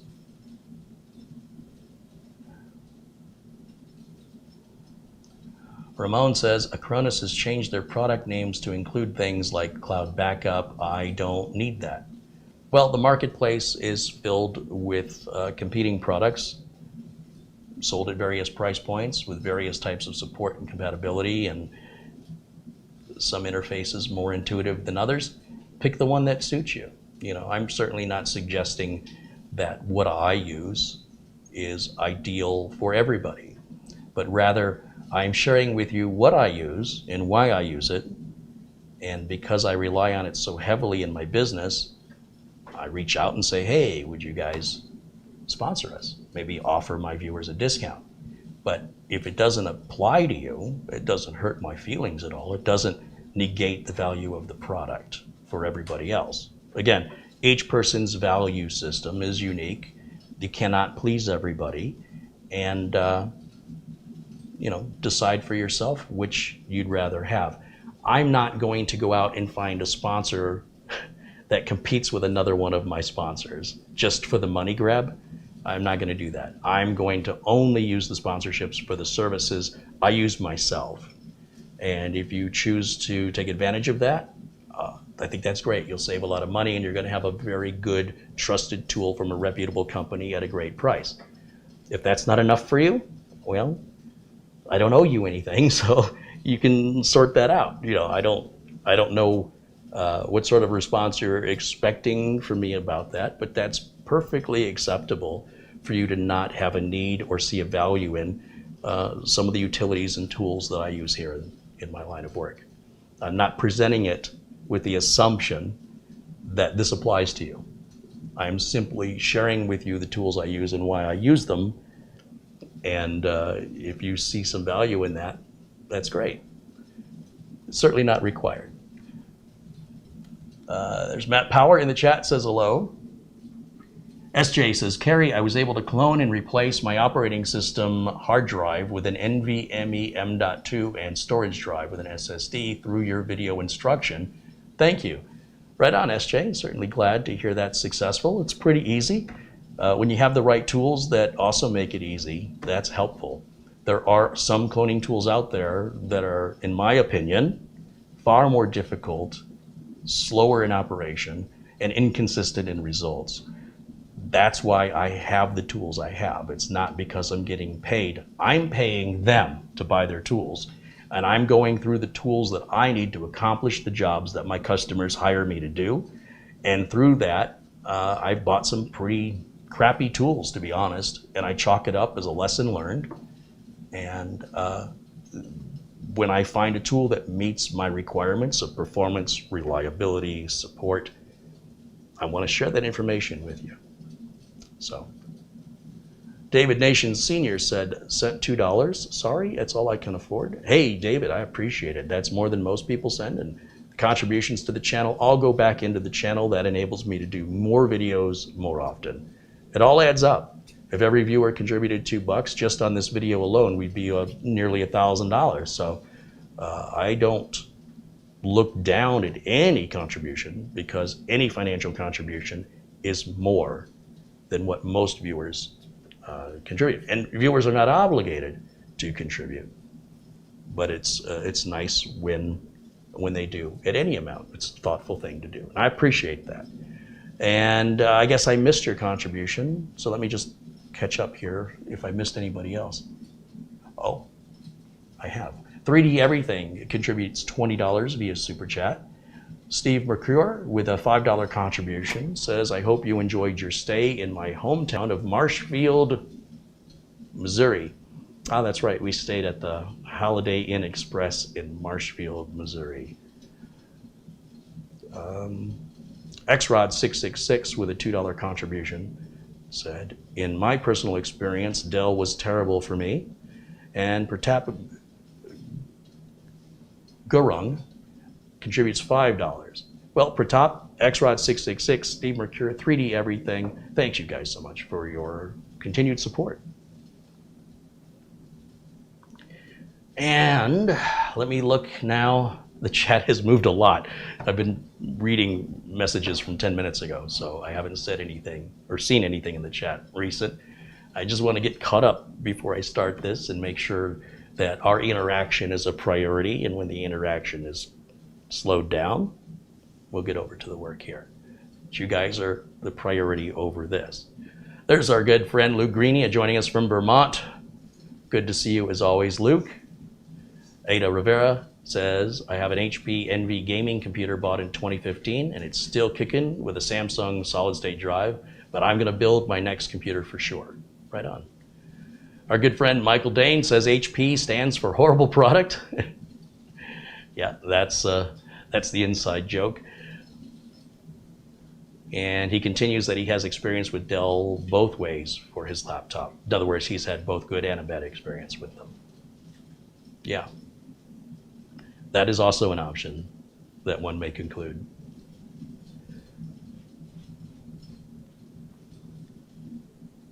Bryant Burns with a $10 super chat, and he says, that's for 5 more. Right on. Well, thank you, Bryant. You know what? My Gatorade's getting a little warm, and since we're caught up, we're going to get started on this, and I'm going to just refresh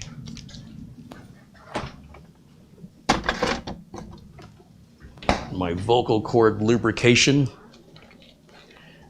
Whatever I've been fighting has been started off as a sore throat. Now it's congestion. It's pretty bad in the mornings. In the afternoon, it seems to clear up. And then in the evenings, it starts to creep back up on me. I think it's just a common cold, but I'm starting to think it might be allergies because there's no fever or nausea or any of those other typical cold flu effects, side effects or symptoms. But I'm thinking it's a cold and it's going to go away. But I'm starting to wonder if it might be allergies because I've been sneezing my head off a lot too. I've never had allergy problems before, but maybe the clean air in Michigan spoiled me. And now when I come back to Arizona, my body's like, what is this poison you're breathing? It's just a theory.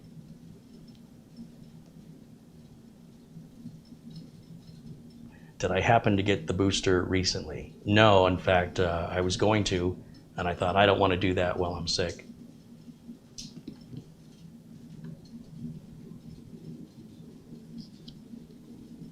Ray Burke says he uses Acronis and some of the features you can ignore or disable. Yeah, exactly. I mean, it's like we talked about Office earlier. 80% of Microsoft Office users only use 20% of Office features, or 10% of all the bells, whistles, and features in Office. So it depends on how you use it. Just because a product has all this ability to do all these different things doesn't mean you have to do them.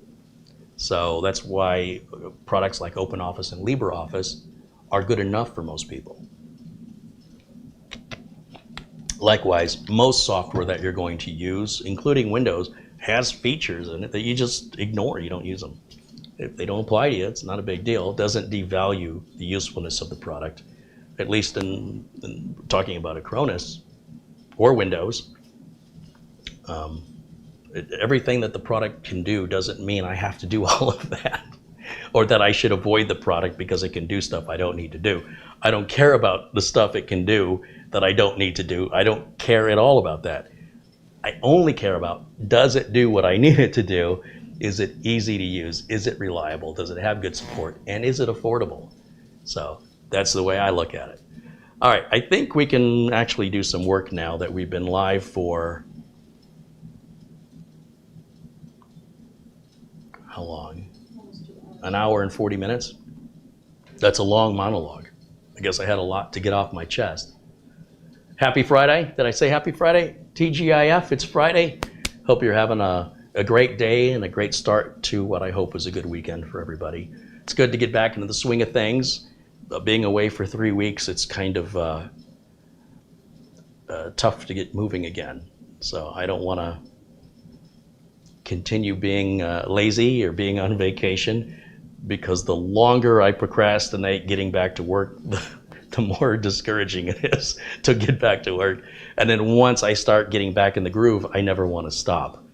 It's like going to the gym, you know. If you go to the gym, you're exercising and you're working out, you're like, oh, I'm gonna go to the gym. After 2 weeks and you don't go to the gym, you're like, I don't feel right unless I go to the gym. It's just something with me and work. Once I start that motivation moving, that momentum is hard to stop. So I'm just starting the momentum again. And as you can tell, the reason that monologue is so long is my procrastination of doing the actual work.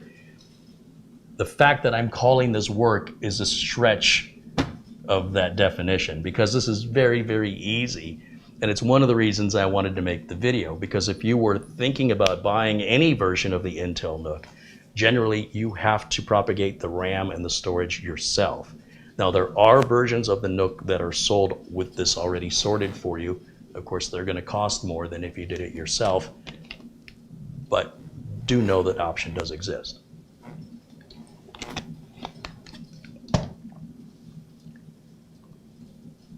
Ryan in Canada with a $2 contribution says, I got a raise at work yesterday. Right on. Congratulations. Thank you for the contribution. Spencer M with a $2 contribution in Super Chat. Right on, Spencer. Thank you so much for supporting the channel. And I think, let's see, Ryzen Player Gamer says, I became a new sub to support the channel. I've been sub to you since 2014. Wow, that's a long time. Started this channel in 2008.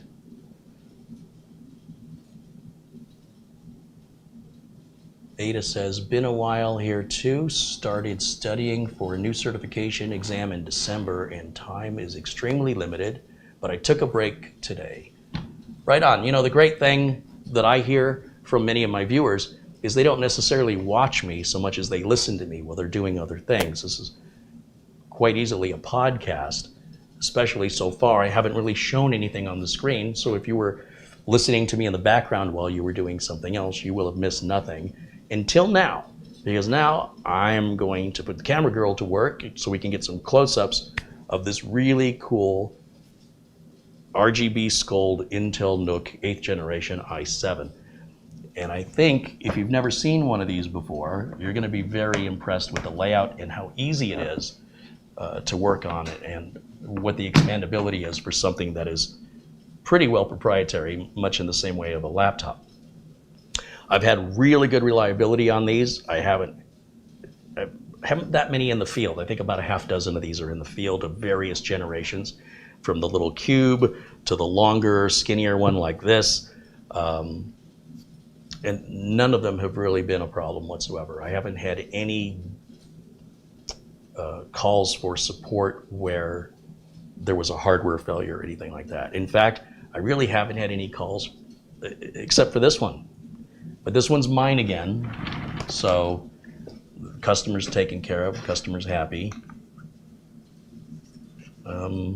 It looks like I have an NVMe drive in here, and what I think I did was I put a different NVMe drive to install Windows 10 to verify if this computer has a problem, if it crashes. And I left the original drive alone in case the customer has data on it, which I don't know yet. So I won't do anything with this until I hear back. Let's go to the close-up camera and I'll show you what's in the box. Close-up camera, I think, is that camera 2? Yes, that's working. Come on over. You'll see the skull on the top of the lid that the box, that the NUC comes in. Also, you'll see the promotion there, or advertising, of the Core i7 8th Gen and the Radeon Vega graphics that's embedded in this. On the back of the box, you'll see there's a front and back shot of, what am I missing here? Hold on a second, I'm on the wrong camera. Hold on. So camera 1, I see what I did. Camera 1 is, I look like Cousin It. That's camera 1, that's camera 2. So the close-up has got to be camera 3. That's camera 3. That looks better. Sorry, I was momentarily confused. I've got 4 different cameras running, so I should label them. Anyway, here are the ports on the front and back of the unit. And what I was pointing out earlier that wasn't getting filmed was the logos demonstrating the hardware they're boasting about here on the outside of the box. All right, so now let's open it up. Now that we're on the close-up camera, we still have all the documentation that it originally came with in here. I always like that when customers keep stuff together. We've got an Allen wrench that it comes with. Disassemble it. And this somehow opens one way or another. There it is.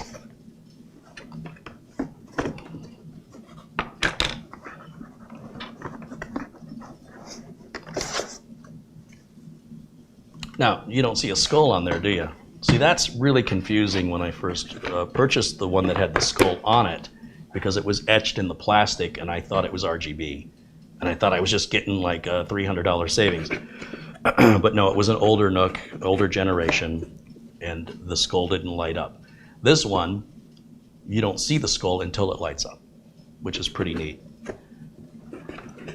And the other NUC that I purchased that had the skull, if you go back and look at that video, it came with a separate lid that did not have the skull on it if you wanted to use it in a business environment or just were opposed to having that design. So they gave you 2 different lids. In this case, because the skull is RGB, it's getting power and has software designed to control it. So there's no alternative lid for this one. This really isn't intended for office use, clearly, because a lot of offices would reject the RGB or the skull for being not professional. And I say like big businesses, not a small. Obviously, if someone has their own business, they might think that's cool and want it anyway. Now, I'm not going to use the included Allen wrench because Allen wrenches are just not simple to use. Instead, I've got a toolkit. I've got many toolkits, but I've got one that I think will make our life a little easier here. This is from iFixit. This is the Manta Precision Bit Set. Now these iFixit tools are not cheap, but they are really good quality. When you look at the price of this over at Amazon, I think it's 60 some odd dollars. It's pretty pricey. I know you can go to Harbor Freight Tools or you can go to Amazon and look for some generic brands, but I'm telling you, they're not built this well. So if you're just wanting a toolkit for occasional work now and again, you can buy a cheap set, you'll probably be fine. If you're in business and you want good, reliable tools that you need to have to perform the work customers are paying you to do, and you don't have to keep replacing tools or have a tool break in the middle of a job, invest in quality tools. iFixit is not a sponsor. Well, I've inquired to them about becoming a sponsor. Apparently my channel is too tiny for them. I'm very proud of the size of my channel, but yeah, maybe someday when I'm big enough, they'll let me play and sit at the adult table. I don't know. But anyway, I do like their tools. And I'm not motivated to tell you that for sponsorship. I'd like to be, but it doesn't change my opinion of the tools. We've got two different drivers here, a smaller one and a larger one. These are like, I think they're like billet aluminum. They are solid handles. And what we need is an Allen tool that's whatever this size is. So I'll just eyeball it and take a guess. And looking through our available bits, we've got some security bits here. These Torx bits are not it. Oh, what's that? No, these are like, I forget what these are called. Just a square end. Did I pull out the wrong toolkit? Does this not have?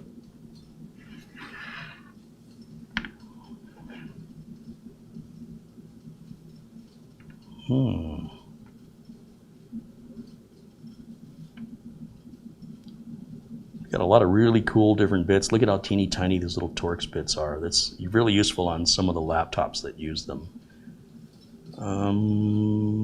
Yeah, those kind of look like Torx bits too. No, these are Allen heads, but they have a hole in the middle.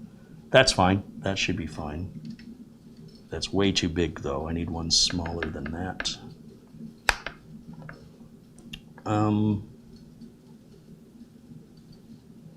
Yeah, I guess I didn't pull out the right kit. I thought this had everything for hex heads and Torx screws, but it's been a while since I've been into it, so that's okay because I have another iFixit toolkit.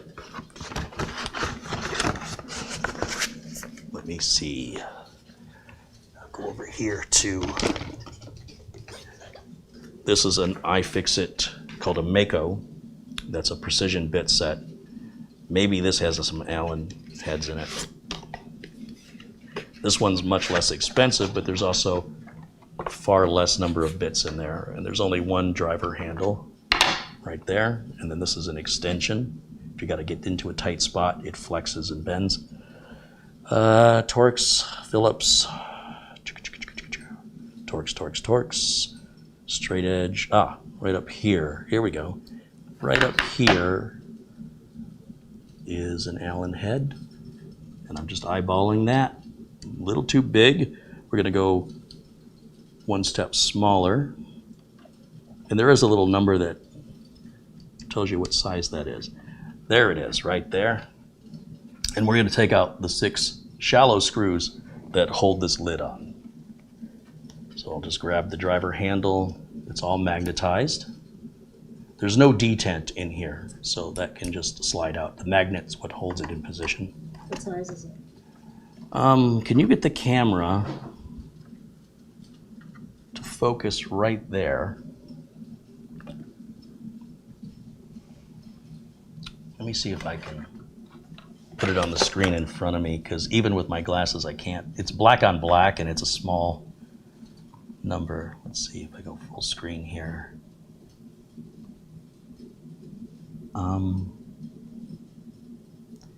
It looks like it's just below the slot.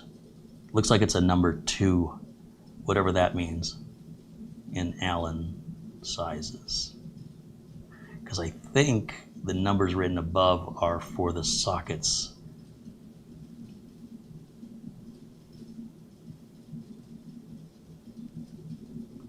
So I'm not quite sure how Allen wrenches are measured, if it's 2mm or how they do that, but I just find one that fits, quite frankly.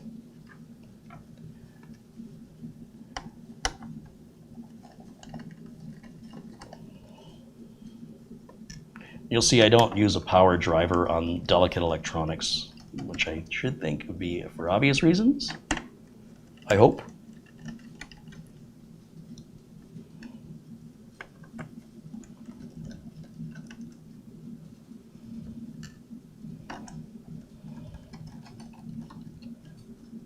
Okay, this just lifts off. Now, this is the skull. This is the piece that lights up and it shines through. You can sort of see the skull from this side.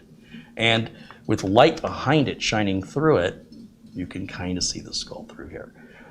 This piece right here is what's going to light up the skull, and the eyes also fill in with color, and you can adjust those colors.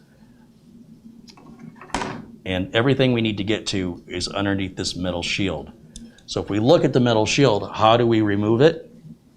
If you look, it says M2 times, I guess that's the size of the screw. And there's an arrow. Do you see the little tiny arrow right there? It's really shiny. You might need to tilt.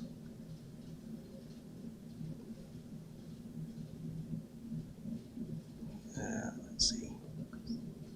You can kind of see the words right there. It's a bit more obvious when you're in front of it versus trying to film it. We're getting some reflection from the light.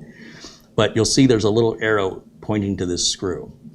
So that's telling us we have to take this screw out. And that is not a that's not an Allen head. That's a Phillips, small Phillips. And this same iFixit toolkit has the bit we need, just a standard small Phillips bit. It's a very shallow screw. You don't want to lose it. It's super, super tiny. Looks like it has a little Loctite on it as well. And we'll just set that right over here. And I don't think there's any other tools for us to remove. Now, they would want you to be safe with this by removing this cable. You see how this cable's coming from underneath? These two cables are what power the RGB strips here, both with power and data to have it change color and give it power. These can be left in. This one they would recommend removing. However, if you're careful and you're not gonna need this too far away, leaving it attached may be a way I can avoid doing a little extra work if I'm just careful with it, and I don't put too much tension on this cable. And we're just gonna lift this up and set it over to the side. You know what? I'll just turn it around like that. Now, look at this view you have in here. This is the Samsung 970 EVO Plus 2 terabyte drive that I did not realize I put in there. The whole reason I bought these other NVMe drives specifically was to get 970 EVO Plus performance at a $40 savings, since it was an ADATA drive instead of Samsung. ADATA overall is cheaper than Samsung, but the performance of their drives is nearly identical. But as you can see, we have an NVMe drive here. Our Wi-Fi card is right here, so if we want to upgrade the Wi-Fi, it's certainly very easy to get to. You'll see this design does not allow you to put a 2.5-inch drive in it. Some of the NUCs are a little taller to accommodate for an internal 2.5-inch drive, which of course is going to be SATA and only run at a maximum 550 megabytes per second. So I wouldn't want that anyway. Some people will use it, particularly gamers, when they want to store their games on the large mechanical drive that's cheaper and slower, and keep their NVMe drive free as possible for the operating system and for loading things faster. Next to that, we have the CMOS battery. That's right there. This piece here is what's behind the CPU. So our CPU is upside down. That's pretty common in the NUCs. I'm not going to rip this apart any further, but you can find disassembly videos where other content creators have done that. Over here, we've got 2 slots for memory. And I knew this thing was low on memory, and now I know why. I don't know why I built this without using dual channel. I don't know what I was thinking, other than it wasn't a performance-based requirement for the computer. I don't know what I was thinking, but normally I don't just leave one module. We're gonna pop this module out of here. This one module is probably 16 gigs, I'm gonna guess. Yeah. This is a crucial module. That's 16 gigs DDR4. And there is also another NVMe slot. If you notice where this NVMe drive is, there's like a barcode. You'll see another barcode. Right there's the other NVMe slot. And what's tricky is when you put an NVMe drive over, it's gonna cover up your Wi-Fi card. So if you've opened up a NUC, let's say you're a computer tech.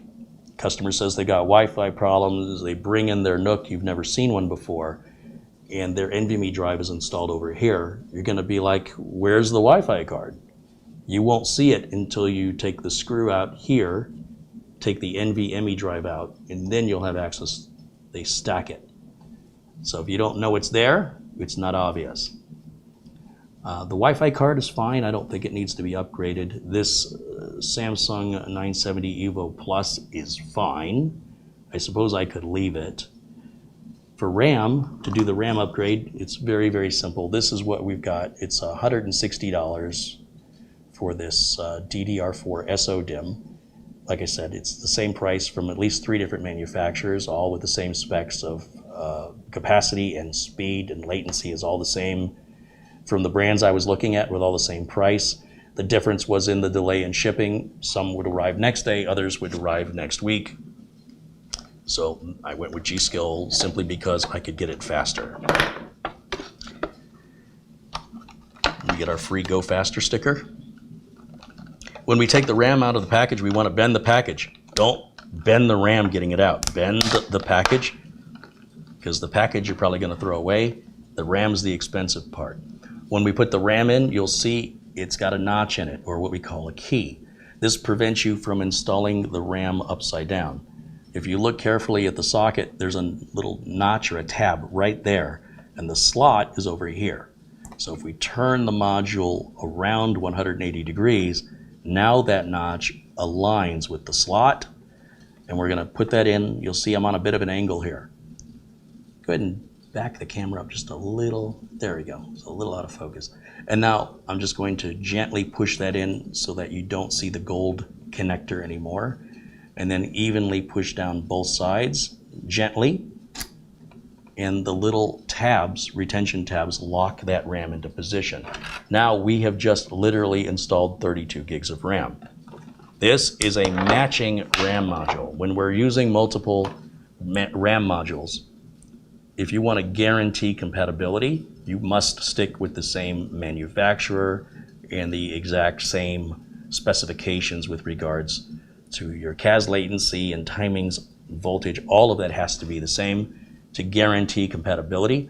And furthermore, the manufacturer sells this as a kit because they've tested these two to make sure that they work well together. If either one of these should fail and I need to send it back for warranty, I have to send back both of them, and then they'll send me another tested pair back as a warranty replacement should we ever need that in the future. If this kit came with 4, I would have to send back all 4. Now, once again, putting it in on an angle and just kind of gently slide it in there so that the gold fingers are gone, what they call the gold fingers of that connector. And then lock it down. And you see how they're staggered. Obviously, we cannot put this one in last. This one has to go first. This one's in the way. So the order of this is important. When it comes to compatibility of RAM modules, well, it is possible that you can buy a different RAM module from a different manufacturer with different specs. Whichever one is the slowest, it's the timing of both of them. That may or may not work. All I'm saying is when they're purchased together, it's guaranteed to work. When you're just fishing around a junk drawer and you find an extra memory module and you think, oh, I'll add some memory to my computer, you might end up with a computer that starts randomly blue screening, or if you had XMP on before, it may not work anymore, or it might just work fine. It just kind of depends on the scenario, the hardware you've got, the configuration you have, and the compatibility of the parts you have. So maybe it'll work, maybe it won't, but as long as you buy it in a tested pair in a kit, it's guaranteed to work, and that's why we do it that way. I'm not going to buy 2 individual 32 gig modules. It probably cost me more money, and they're not guaranteed to work together. So there's a method in the madness and why certain products are sold and the configurations that they're sold on. Okay, that's all there is to it. I think we can just leave that alone. I don't see any point of pulling that out and replacing it with the ADATA because quite frankly, if I had a choice between the Samsung and the ADATA, I'm going to pick the Samsung because of the Samsung Magician software. It's so useful. I think the ADATA drive is a great budget alternative, and it's very similar in performance to the Samsung, but we'll save that for another build. We could add it, and add another 2 terabytes here, but I can't see somebody using a Nook requiring 4 terabytes of storage. The way this computer is designed, it's not meant to be a data store. You would put your data preferably on an external drive or a NAS. It'd be a lot more easier to have more capacity or to add more capacity through USB or through your NAS than to have to open this up every time. And solid state storage gets really expensive when you get to like a 4 terabyte size. It's about $600. Maybe you might find it on sale for $400. And then an 8 terabyte NVMe drive. I've only seen about 3 of them available for sale over the last year, and they're upwards starting around $1,300, and they go up from there. So your price per terabyte costs you more. So it's far more economical, especially when you're having a Nook and you're trying to save space. If you are going to have a lot of data storage needs, make them external. Or use a desktop tower that you can propagate with drives. All right, so we can put this back on, which I have to remember which way did it go? Or did it, I think it went like this. There's a little tab right here, and that's gonna lock in down in the side of the Nook here. This little tab here. So when I align this, we're gonna set this gently down. Once again, I'm paying careful attention not to put too much stress on that cable because I'm too lazy to disconnect it. And when you align it properly, it should easily sit down. You should not have to force anything. And it's just that one screw we have to put back, which is super convenient. I better get my glasses because everything's really small here. All right. Ooh, the excitement. Bring that back down. Now, the original documentation for the Nook probably said it supported a maximum of 32 gigs. It would have said that because an individual 32 gig module were not available at that time of manufacture. Then a BIOS update will come out to support that, and now that you can get 2 individual memory sticks that are 32 gigs each, oftentimes the manufacturers don't go back and pay an employee to update documentation to a product they made a couple of years ago. But they do update the BIOS.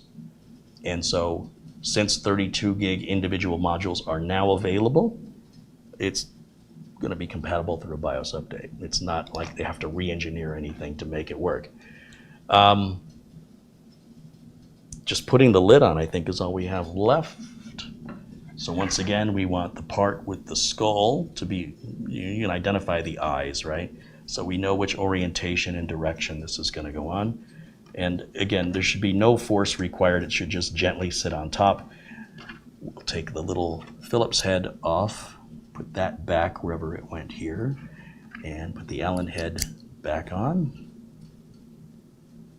Typically like to start in each corner. And don't tighten them down yet. Just get them all started first.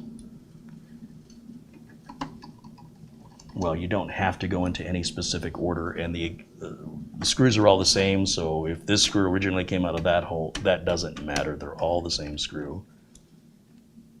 And then finally, we've got the 2 center screws. Once all the screws have been started, then we can go back around and tighten them down.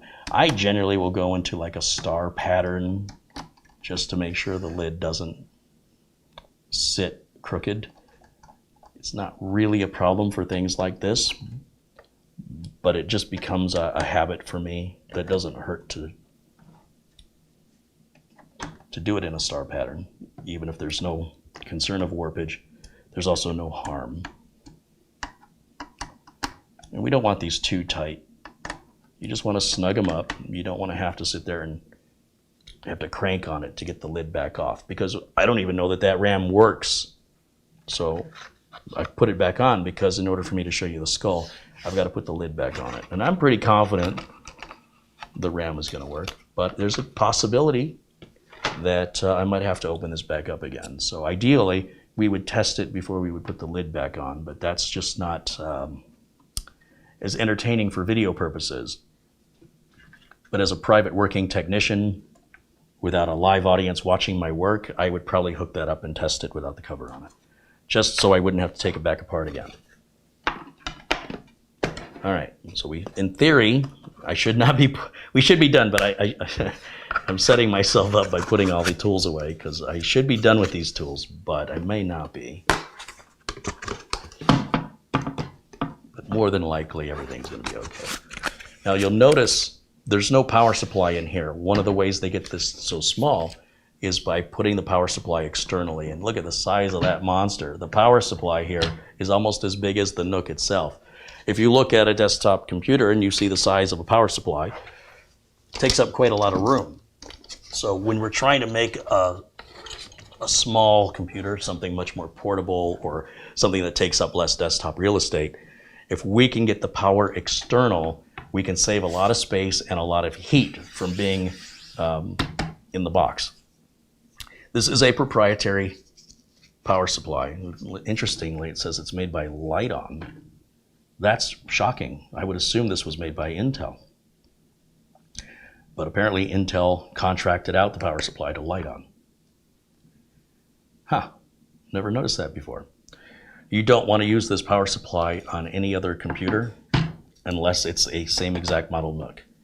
The barrel connector on it is pretty unique. It's got a little pin in the center, and you don't want to be sloppy with slamming this thing in and yanking it out, because if you damage that pin in there, you'll have to buy a whole new power brick, and as you can imagine, I'm sure it's pretty expensive given how big and heavy it is. So don't use any brute force with it. The connector on the back has multiple holes in it. It was kind of throwing me off there, but it's just the center hole that we need. And that's just going to slide in like any other barrel connector. And then it's using a standard PC power plug here, just your normal ubiquitous power cable that every desktop computer pretty much universally uses. So I can use the one we've already got hooked up here with the workbench that I use on other builds. I need a keyboard and a mouse to plug in, and I've got that right over here. This is a wireless keyboard and mouse that share the same dongle, which I appreciate. And we can plug it into any USB port, whether it's in the front or the back, doesn't matter. Apparently this is this the front or the back? It's got an HDMI output on the front. This is the front. You see the label here, the power buttons here, our memory card reader, 2 USBs. We've got a super speed USB Type-C, HDMI, and on the back we have another HDMI, 4 more USBs, 2 Ethernet connectors or ports, 2 more Type-C USBs, and what looks like DisplayPort out. So I guess we can hook 4 monitors up to this. 2 DisplayPort out and 2 HDMI, with 1 being up front. I don't know what the one up front is for. That's pretty weird. I'm noticing some little details on this I never noticed before. And then you have a combined headphone microphone jack, like for a headset, up here on the front. And I'm sure, yeah, you've got a speaker out in the back for speakers or headphones. If you wanted, let's say, desktop speakers, you plug those in the back, and then if you want to use a headset or headphones, you plug that into the front where it's easier to reach. Okay, this thing's pretty heavy too. I need power, and I need an HDMI cable. So let me step around the bench here and get those.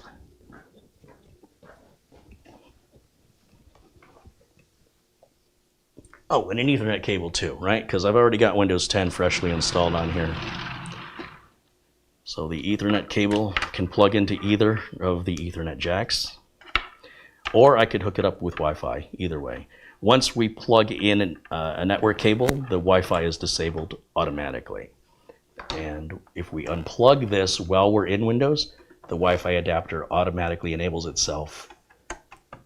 You don't have to reboot or push any buttons. It's just obvious, right? If it knows you don't have an Ethernet cable plugged in, then the only way you're going to get online is Wi-Fi. And if you do have one plugged in, you don't need the Wi-Fi. That's Windows automates that.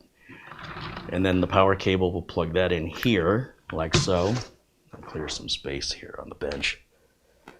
And now we can boot this thing up and get an idea for its performance and make sure that the memory we've installed is installed correctly and is functional.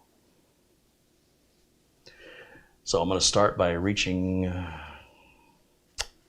trying to feel the button. A black button on a black case. It's very difficult to see. Let's go ahead and turn on the HDMI input. And I need to move camera 2 up. And I'm going to, oh, that's camera 3. I'm going to put it in a little corner up here so you can see me at the same time, see the computer boot. Okay, so I'm going to hit the button. You'll see the skull just lit up. Can you get a close-up of that? And those, I think, are the default colors when you first turn it on, blue and red for the eyes. And you can change those if you want to, and different patterns. And we've got a couple lights on the front of the Nook here showing the drive is reading or writing. That's what the blinking LED, I'm guessing, is representing. We've got a blue LED on the power button that's lit up that indicates that it's turned on. Change that color too. Oh, no, there's a red light blinking. So the red light must be the, I'm not sure. I have to get my glasses and look closely. It's probably got some words next to the LEDs or some pictures. So the red one, no, you know what? There's no explanation to what these do, but I'm sure it's in the documentation. Interesting. Anyway, you can see Windows is starting to load. We're there at the desktop loading screen, and now it's asking us to complete Windows setup. So let me just make this video a little bit smaller, and let me go full screen on my side so I can read it. All right, will it continue?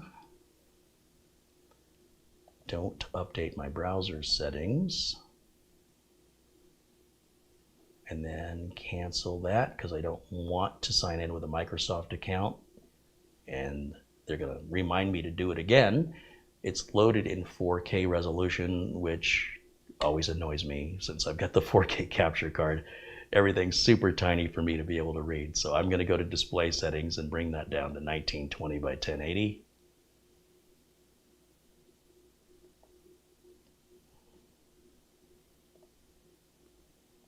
Well, it's 1920 by 1200. Where's 1080? Right there. There we go. Just like yesterday, the Samsung Magician software needs an update. So we'll go ahead and click on that and click Update. it's going to go ahead and download the latest version of Samsung Magician. And while it's doing that, we can right-click on this PC, go to Properties, and see if we got 64 gigs in there. Yep, we sure do. There's our CPU, the i7-8705G, and Windows 10 Pro, which I'm assuming is automatically activated. Even though I reinstalled Windows 10 from scratch, as soon as I connect it to the network and go to Windows Update, it recognizes the unique serial numbers of the hardware in here and says, oh, you've activated this before with this hardware, and it reassigns the product key and reactivates all by itself. And it's exactly what it did. I never put a product key in after the reinstall of Windows 10. It was a complete nuke and pave. And that's pretty standard practice. Like I mentioned, on OEM license keys in general, the product key is tied to the motherboard for Windows. So we'll wait for this to finish, and not quite sure what tests we could run on this to demonstrate its speed. Now, a machine like this, if you run Prime 95 on it for 15 or 20 minutes, is likely going to overheat. It is not designed to be put under that kind of a workload for that much time. So I would not consider that to be a failure, that it wouldn't pass that stringent requirement I have on desktops. It would be an unreasonable expectation to utilize a machine like this for that purpose, and as much as it would be an unreasonable expectation to try and tow a big heavy fishing boat behind a little tiny economy car. It might be able to do it, but it isn't going to do it well, and it's probably putting a lot of stress that could cause premature failure of components of the engine or transmission of the car. It's not designed to be used that way. So we'll go through the standard, you want to overwrite your existing installation, the other questions they ask for the license agreement for the Samsung Magician software. I've done this so many times, it's very boring and very routine. There's no surprises here. Just next and install, and in just a minute we'll have that new version, and then we'll bring up the details on the Samsung drive, only because I'm wondering if I put a new drive in it or did I put a used drive in it. And by used, I mean like I've had it around the shop, not used like it was somebody's drive for the last 3 years and now half of its life has been used up. We'll see. I think it's brand new. We're just about there.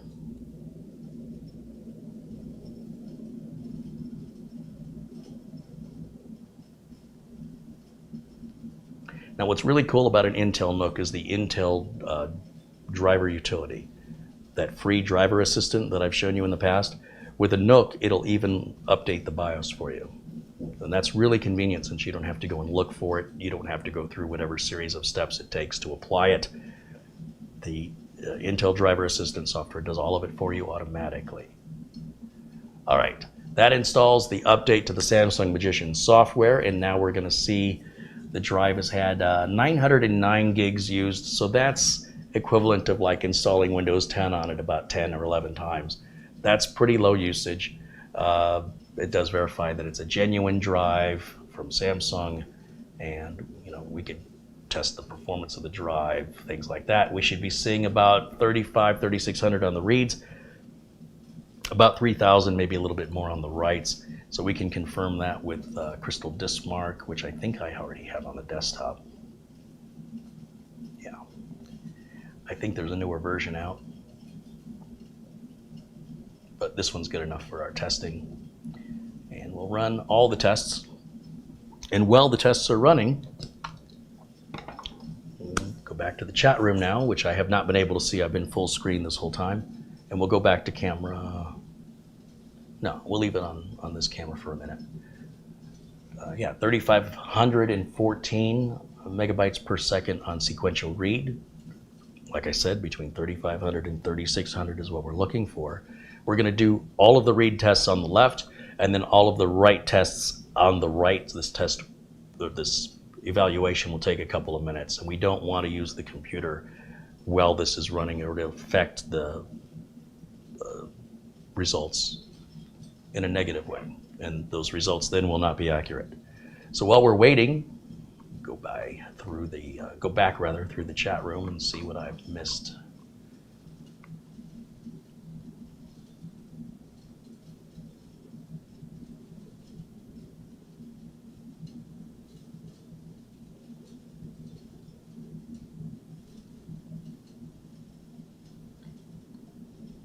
Jamie McGregor just became a member for 6 months. Right on, Jamie. Well, thanks for joining the Tech Club here. Welcome in, my friend. I believe Jamie is watching us from Scotland.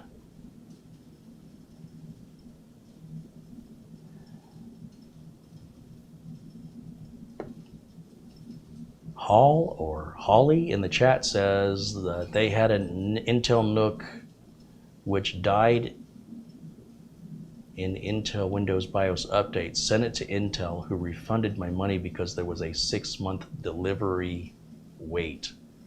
Ooh. It said they loved that little machine. And now says we'll never use in Windows BIOS updates ever again. I've never had that problem. I don't know why that would have failed, but like I said, by just letting the Intel driver assistant do the updates, I've never had a problem.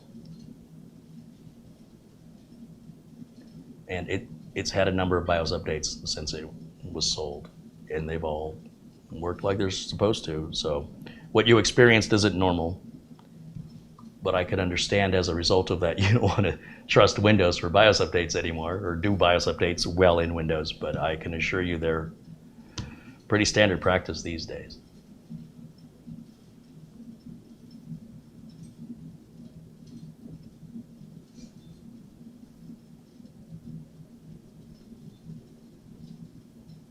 So I realized these comments were made a few minutes ago. I'm just catching up.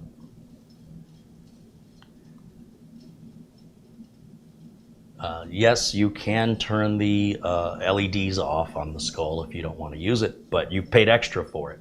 So I don't know why somebody would pay extra for this only to turn it off. You could save some money by getting a similar model that does not have that. And in fact, I think this was unique to the 8th gen NUCs only. I don't think future NUCs of a similar footprint offered this anymore. I think it was very limited. I could be wrong, correct me if I'm wrong, but I think this is 8th gen only.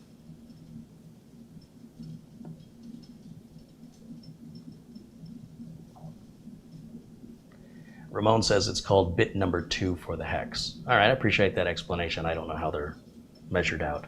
Just glancing over at our benchmark here, and it looks like 3,209 megabytes per second on the sequential write, which is better than I expected. I'm very happy with these numbers. They are within the operational parameters that I would consider functioning properly. Sam in the chat says, I built a NUC 10 performance cube with an i7 CPU and it works great. It's been working great for a couple of years, running Windows 11 now. Yeah, I've had a really good experience with these NUCs, even though they're pretty limited with what you can do to upgrade them, like I said, or as you saw yourself, upgrading the RAM, upgrading the storage, and upgrading the Wi-Fi. It's pretty much all you can do. They're virtually non-repairable. If it's in warranty, you can send it back to Intel. If it's out of warranty, you probably just dispose of it, depending on what's wrong with it.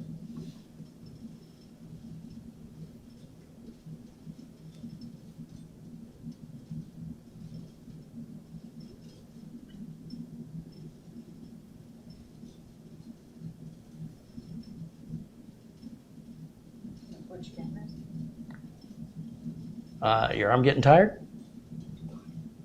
Let me switch back to camera 1 here and give you a break. I think this, when I go to camera 1, I think it's going to override the other 2 videos. I'll probably be full screen. So hopefully I don't scare all of you watching with my face full screen here. Let's see.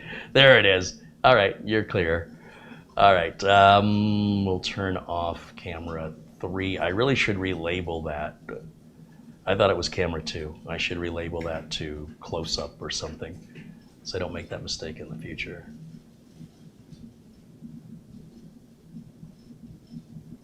Carrie, you're repeating yourself. I never do that. I never do that. I almost never do that. Carrie, it looks like you have more of a suntan today. I'm hot. I'm sweating. That's probably why I'm red. Come on, Winter, get here.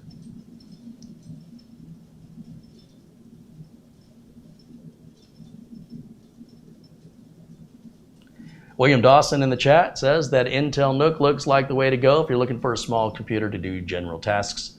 Seems to be fast from the boot time. It should be just as fast as any other i7 of that generation and that performance ratio. It's dead silent and much faster than many new computers that are 15 times larger, and they sell them at Best Buy or whatever. This thing is far superior to many of those $500 machines you can pick up. As a result, it has a much longer usable life. If you're buying something cheap, don't expect it to last as long. Figure about $100, for every $100 you spend on a computer, equates on average to about 1 year of expected life, minus a video card cost. So when we're looking at an $800 computer, it's reasonable to expect 8 years out of it. Now that's not to say a computer that costs less is guaranteed to not last as long. It kind of depends on what your particular needs are and the quality of the hardware that's used. So these are all just averages and rules of thumb.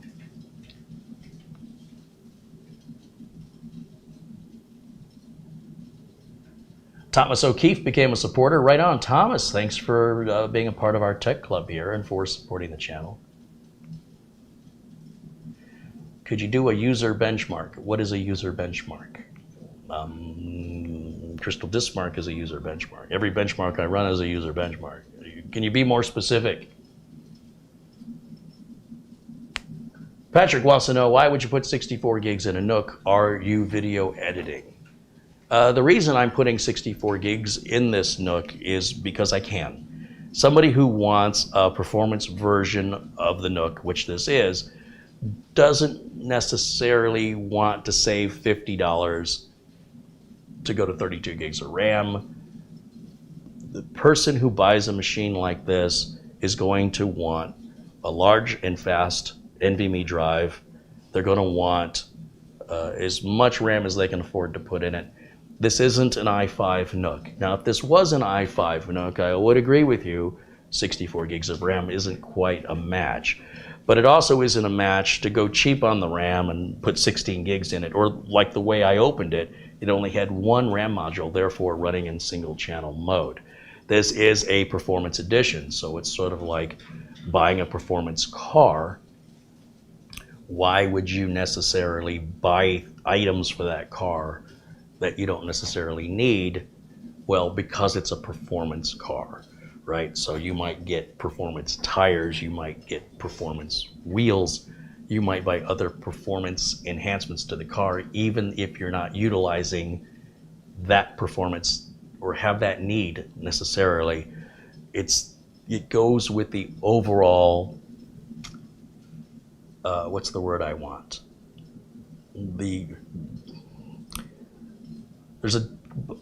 When people are buying or building a computer, more people than not want to spend as little as possible and get as much for their money as they can. However, it's not uncommon for people to want the best. And they'll say, look, if this is the highest performance 8th generation NUC that's available at that time, that's the one I want. They don't turn around then and say, but put in a slow, small storage drive. That doesn't matter to me, because that storage drive will hold up the rest of the performance of the computer, and it will limit how much they can put on the computer. That doesn't make any sense. Also, rather than waiting until we need 64 gigs of RAM and have to open it up and upgrade it again, that will cost more in the long run.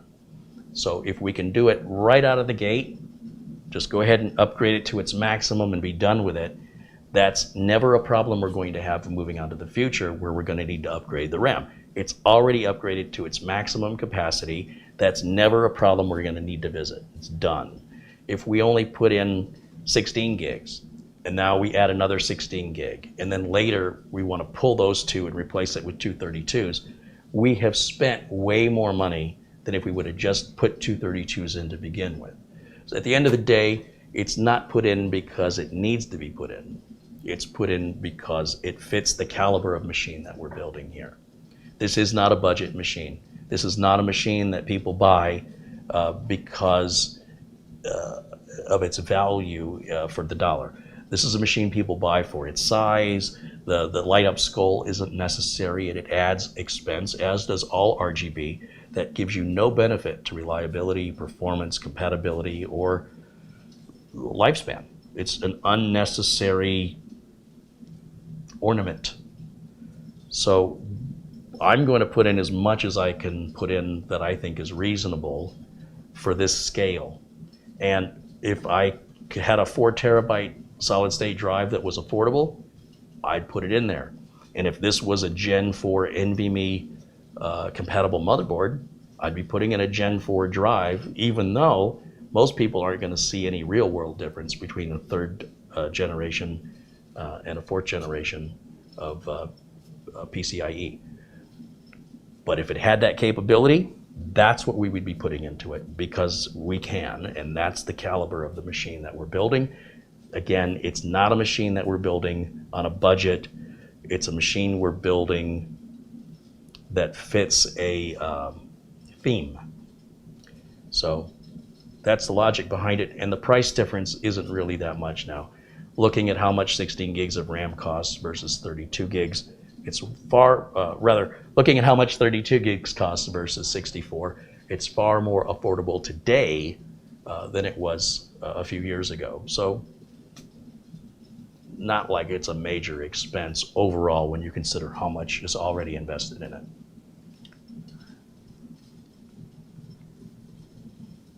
One particular purpose, PowerPoint presentations, large ones that are on a cycle. PowerPoint presentations that are on a cycle, Yeah. They'll eat up 64 gigs of RAM? If they're large enough. Oh, well, it's been a while since I've been in corporate America. I used to dread those PowerPoint presentations. Ugh. They still do that? Yeah, for sure. I thought that was a thing of the past. Yeah. Huh. Also, other companies are using those as a jump host. Companies are using them as a what? As a jump host. A jump host. What's a jump host? Jump host is you hit that first, and then it takes you to either a gateway or a VM or. So it's like a. Jump host. I've never heard that term, but in other areas of life, we might call that person or that middleman a liaison. Kind of like a proxy. Kind of like a Proxy. proxy. Yeah, another. Interesting. Again, companies are using that particular one for that purpose.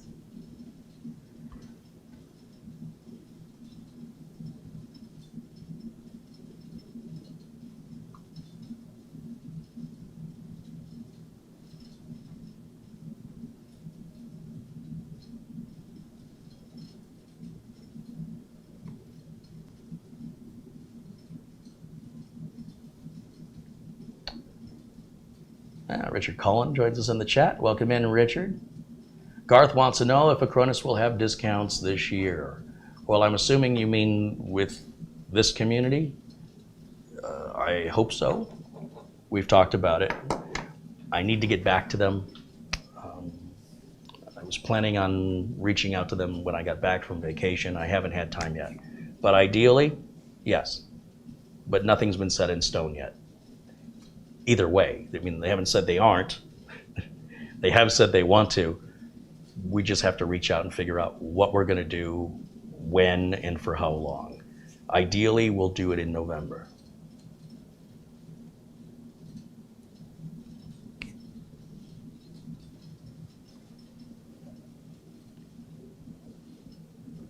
Bike Man says, Comcast is starting to raise internet download speeds again in Northeast and Western regions. Thus far, should I invest in newer Ethernet wire, like say monoprice slim run cables and a 2.5 gig card or USB?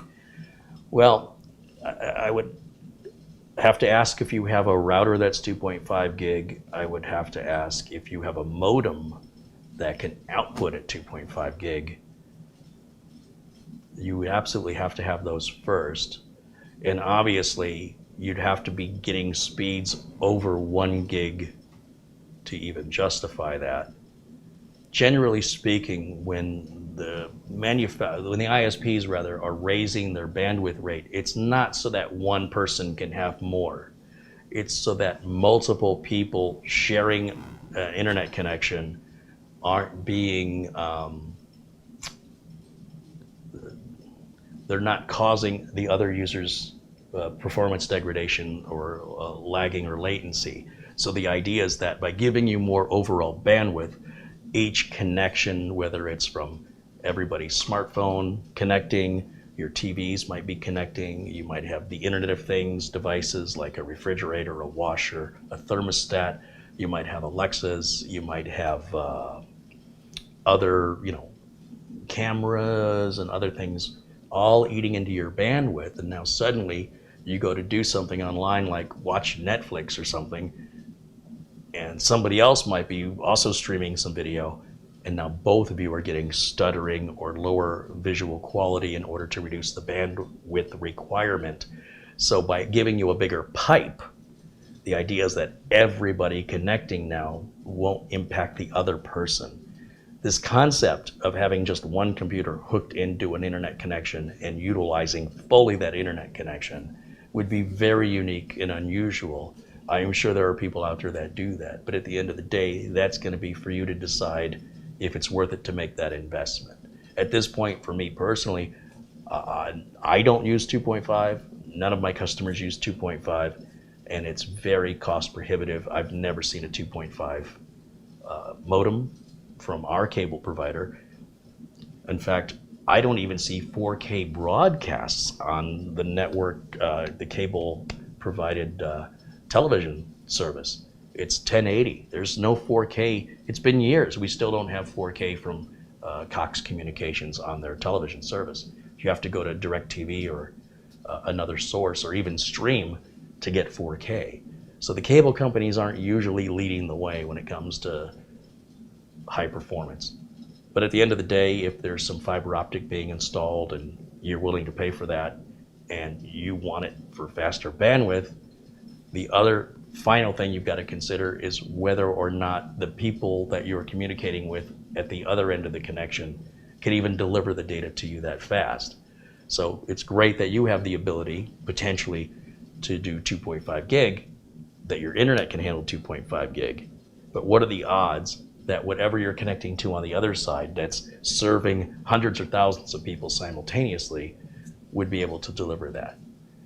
In all likelihood, it's probably just one thing that you have in mind, but that's whatever your needs are, right? That's uncommon though. And it's not generally the concept that the cable providers or your internet service provider is focused on, right? They're focused on making sure that you can have multiple connections simultaneously and that everybody with those connections has a fast connection that's not being interfered with or delayed from other users on the same network. Let's see, what else? Ron Varnish says he's got a birthday coming up on Monday, the 17th. Happy birthday, Ron.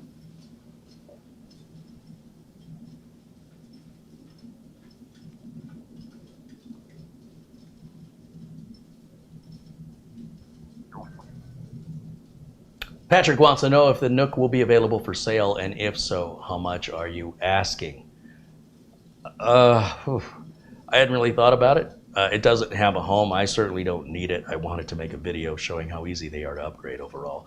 Regardless of which generation of Nook you buy, they're generally going to follow the same process, even though the housing or the size may have different dimensions. I would probably ask for whatever it's worth, right? The 2 terabyte Samsung drive in and of itself, they're right around $200, a little more than that, right around $200.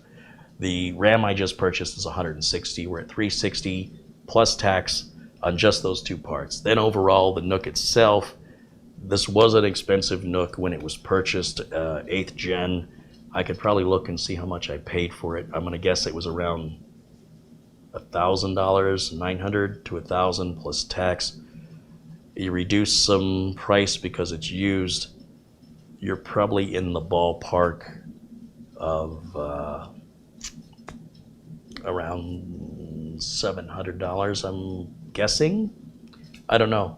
I would have to do the math and see what its value is today. So yeah, no reasonable offer would be refused, but I hadn't really thought about it quite yet. I know I don't have a need for it, but it's also one of those things that doesn't take up a lot of room. I can have it sitting on a shelf. The customer says, hey, I need a computer. What do you got? I need it today. This is something that I can easily deliver quickly. Sometimes, especially business clients, if they perhaps hired somebody and they didn't plan for that and they don't have a workstation for them, and they want that employee to start work on Monday, let's say, can you get me a computer by Monday, Carrie? Probably not, but I do have something already built we could use. And then I can use that temporarily until I can build something for them, or they can buy it off of me. So my default was I was gonna show this upgrade on video and then put it back in the box and put it on a shelf, and I'd figure out what I was gonna do with it later. But yeah, you'd have to reach out to me in email and we can discuss the details if you're interested.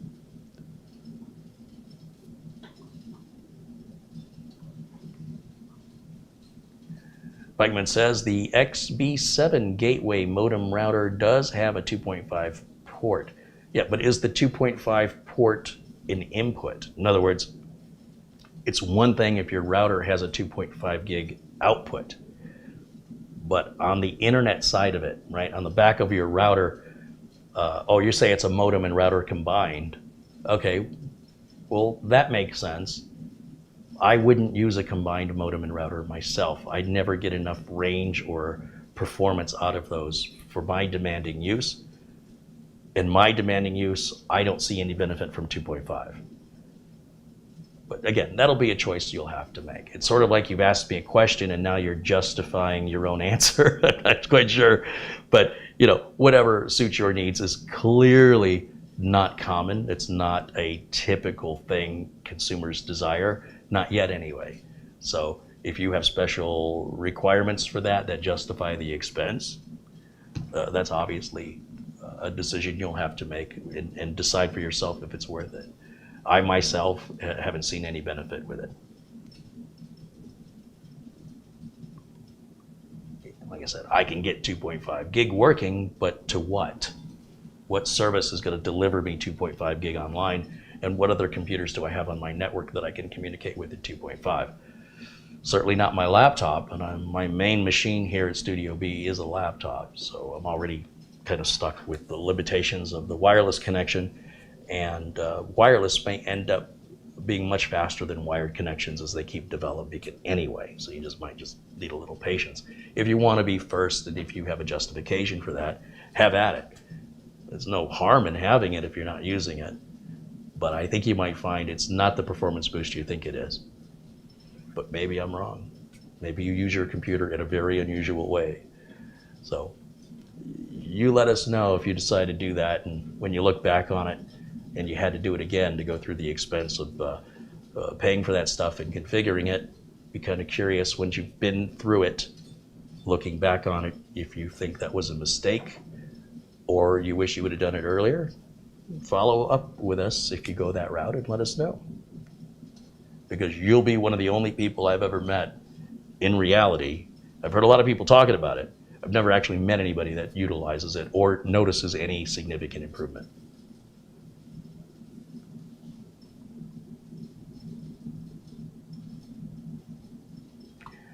Shamim says they bought an Intel NUC 11PAHi5. So I'm guessing that's an 11th gen i5 based NUC.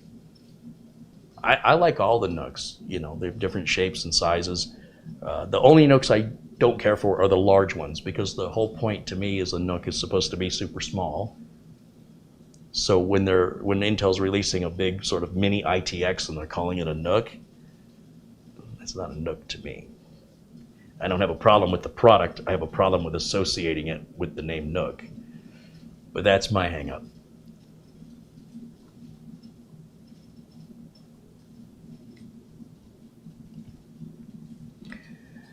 David Martinez says, Kerry, you are right. I bought new memory and ran memtest 86 and the computer passed. Right on.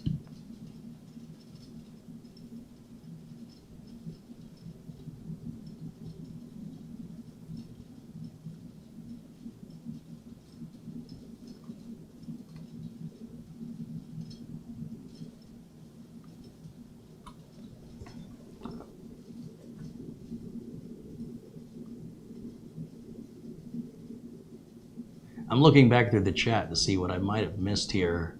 Something caught my eye and I lost it and I can't find it again. It drives me crazy. The chat room sometimes jumps on its own while I'm in the middle of reading something and I can't tell how far it jumped. So do I have to go way back or do I just go back a little bit? And now I just can't find what I was just reading.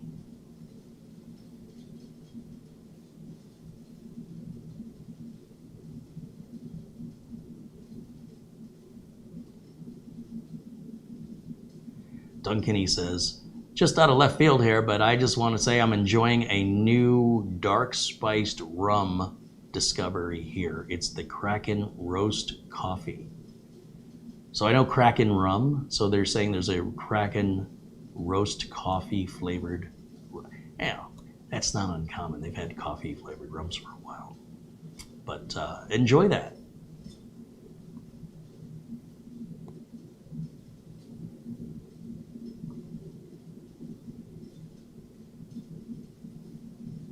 Well, that just drives me nuts that I can't find that conversation I was just reading. It was just here a minute ago. Maybe I was imagining it. It was never there. Can the NUC be mounted on the back of a monitor? That's what Bob R. wants to know. Some of the NUCs do come with a VESA mounting bracket. I don't think this one has that option. No, this one. Oh no, wait a minute, that does have two screws back there. Let me look in the box.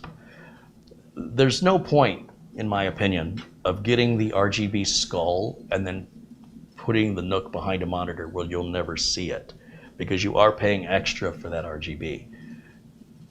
It's also a bit heavy to be hanging on the back of a monitor. The smaller square NUCs, like the one I did in 2013, came with the VESA mount so that you can mount it behind a monitor. I don't think this one does, but I'd have to look in the box. We've kept everything together, so if there's a VESA mount in the box, it's down below all the packing material, or I guess it's packing material.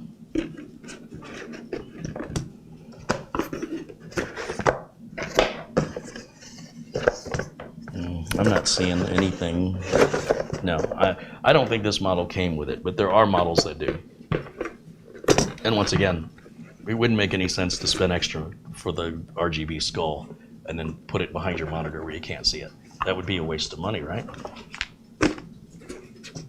It's almost better than a laptop. You think this is better than a laptop? As long as you have the mouse and keyboard, you can. Well, it depends. Pretty much anywhere. That's true. That's true. You know, well, traveling to Michigan, staying at hotels, and the hotels all have flat screen TVs. One of the hotels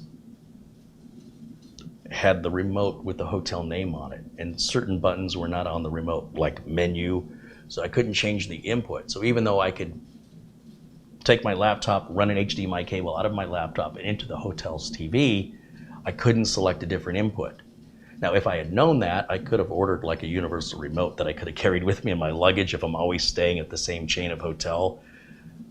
But I thought about it for a minute and said, well, they're clearly using HDMI 1 for the hotel TV system, so I'll unplug that cable and plug my laptop cable into it.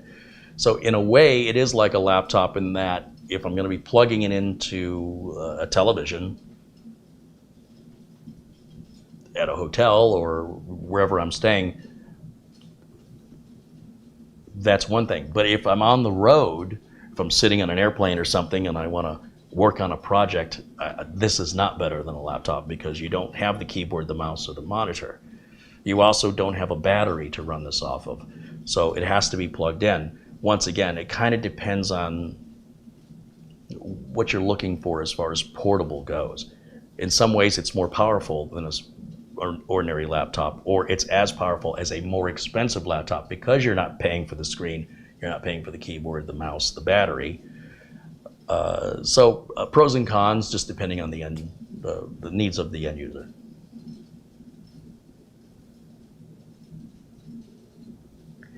Terrell Cockrum says, Carrie, I'm using a small square Intel Nook for a media server and it works great. Yeah, I think if you want to have a small little media player that you want to have in a main viewing room, living room, theater room, it's unobtrusive, it's small, it's quiet. This is a bit powerful for just a media player. You could do an i5, maybe even an i3 and be just fine as a media player.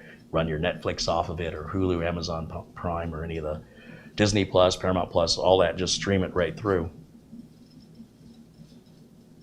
Of course, on the other hand, a lot of TVs and projectors are smart TVs and projectors, and I have the apps you download for YouTube and Hulu and Netflix, negating needing this for that purpose, unless you're hosting your own media. Then that's a different story.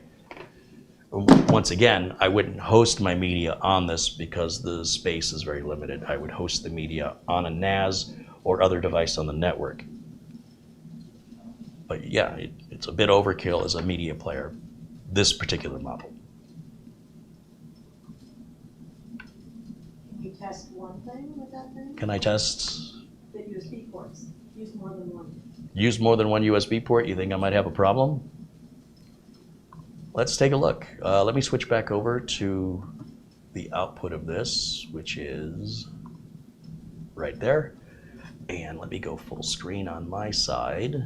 Full screen. All right, so those are the benchmark numbers from Crystal Dismark with our read and write speeds of the NVMe drive, that Samsung 970 EVO Plus. We're using a Wi-Fi, not a Wi-Fi, but a wireless dongle for the keyboard and mouse. That's consuming one USB port. I'll grab a flash drive here. What do I have? Here's my utilities flash drive. I'll plug that into one of these USB ports in the back. And that's loaded up.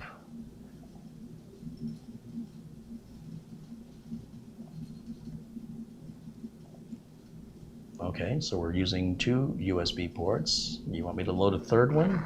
On the front. We'll load it up on the front. Here's my Windows flash drive. I'll plug that in. So now this is a second flash drive. Now we're using three USB ports. Comes up just fine. Sometimes, if you're using a USB device plugged into where your keyboard or mouse are, and that USB device is pulling a lot of data through it, the two USB ports that are beside each other are basically sharing the same power and the same data channel.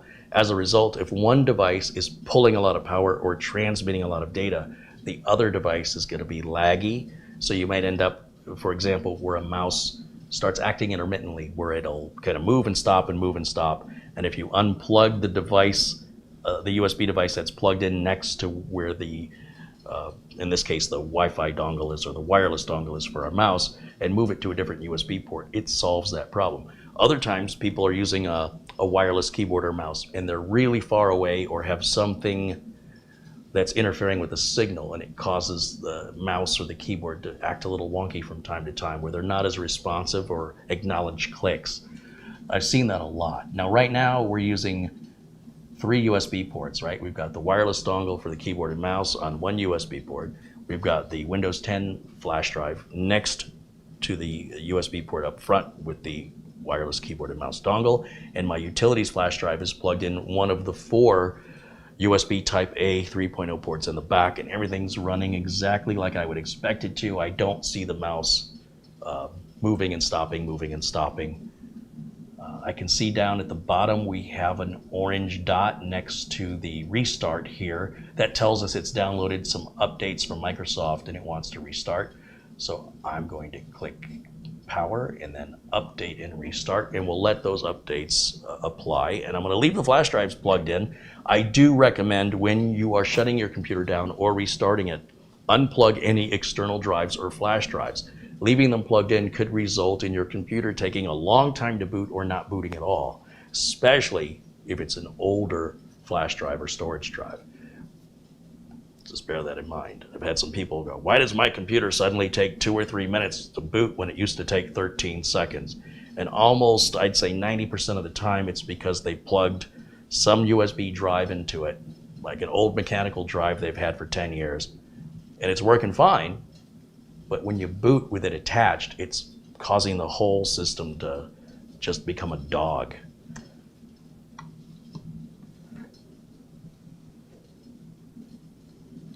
Kyle wants to know, is Microsoft and Intel in bed together because Windows 11 uses the newer Intel CPUs? Well, it's an interesting phrase, are they in bed together? They do cooperate with one another, yes, and we would hope that other manufacturers that utilize and count on Windows for the service of their product or the use of their product would interact with Microsoft to get their approvals, to get their quality, what they call WHQL certifications, to ensure a better overall user experience. Companies can do that. Not all companies choose to. I think that it's something that's wonderful when the companies that you're relying on work together instead of against each other. That's a benefit to the consumer. So Microsoft did work with Intel with the upcoming new architecture at that time, where they were introducing the 12th gen, which had these new performance versus economy cores. It's unique to Intel, and Windows 10 doesn't take advantage of it. Only Windows 11 does, because Microsoft and Intel work together on that. And I would hope if AMD releases such a type of a processor or cores, that they would also work with Microsoft. Again, that's for your benefit, not theirs.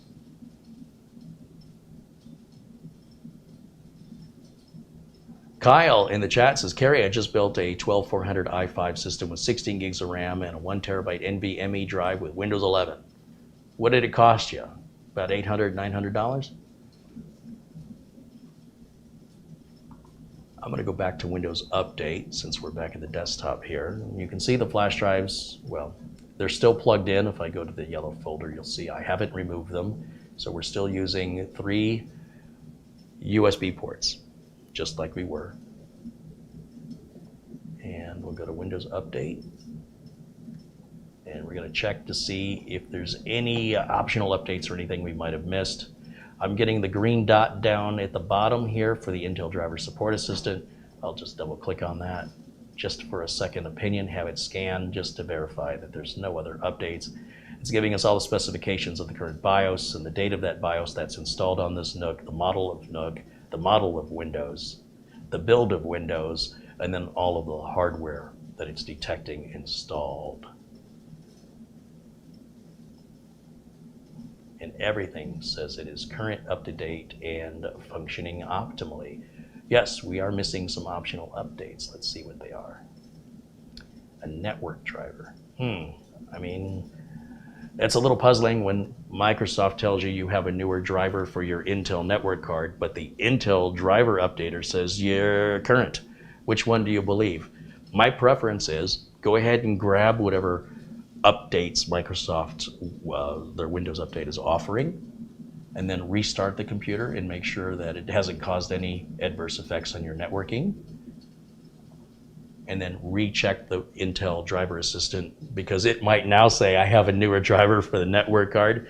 So as long as you do the Windows Update one first, then follow that up. If the Driver Assistant from Intel says now there's a newer driver, then you do that one second, then neither one of them should tell you there's any more updates. That can drive some people crazy, especially with the video driver with Intel. Windows Update, well, for example, the Intel Driver Assistant might say, hey, there's a newer video driver. Do you want it? You go, okay, take it. And you download it, you install it, you reboot, and then Windows Update says, hey, there's a new video driver now that it didn't say before. So you download that one, install it, and reboot. Then the Intel Driver Assistant comes back and says, there's an update. And people go, how do I get out of this loop? Well, all you had to do was one more step at this point, is do the Intel update again. Now, these driver updates are not that critical for the most part. If it's driving you crazy, just uninstall the Intel Driver Assistant. Just stick with Windows Update. But as long as if you have competing drivers for the same thing, the only way Windows Update is going to leave you alone is you either hide that update or just go ahead and accept it and install it, then follow that up with the Intel driver update that it's suggesting with the Driver Assistant, and then both of those services should come up the next time you check as saying you're fully up to date. That's just the order of events.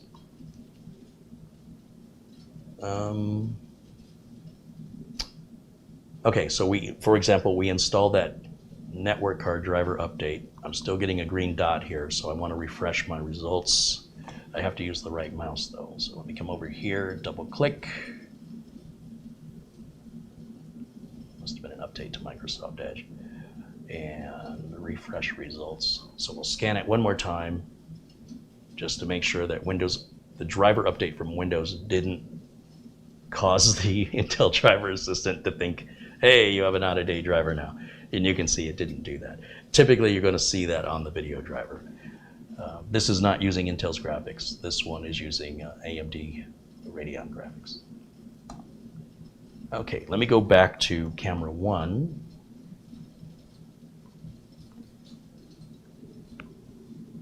You can add one more test. XRod666 with a $5 contribution says, Carrie, I was wondering if you're still giving away Windows 10 keys for longtime members. Yes, you'll reach out to me in email, and if you've been a member for 3 months, that means at $9.99 or $9.95 a month, you've spent $30, which is about the cost. It's actually, the Windows 10 keys are around $17 to $20. Lately, they've been like $17.90.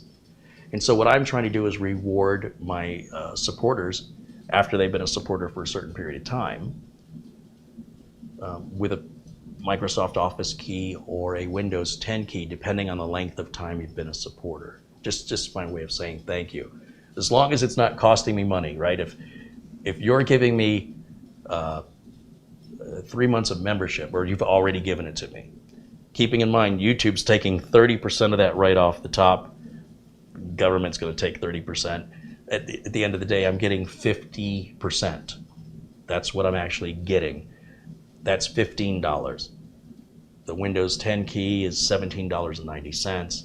So it's actually costing me a couple of dollars, but it's a good faith gesture in the hopes that you'll keep renewing month after month. You only have to renew one more month for me to have that gamble pay off.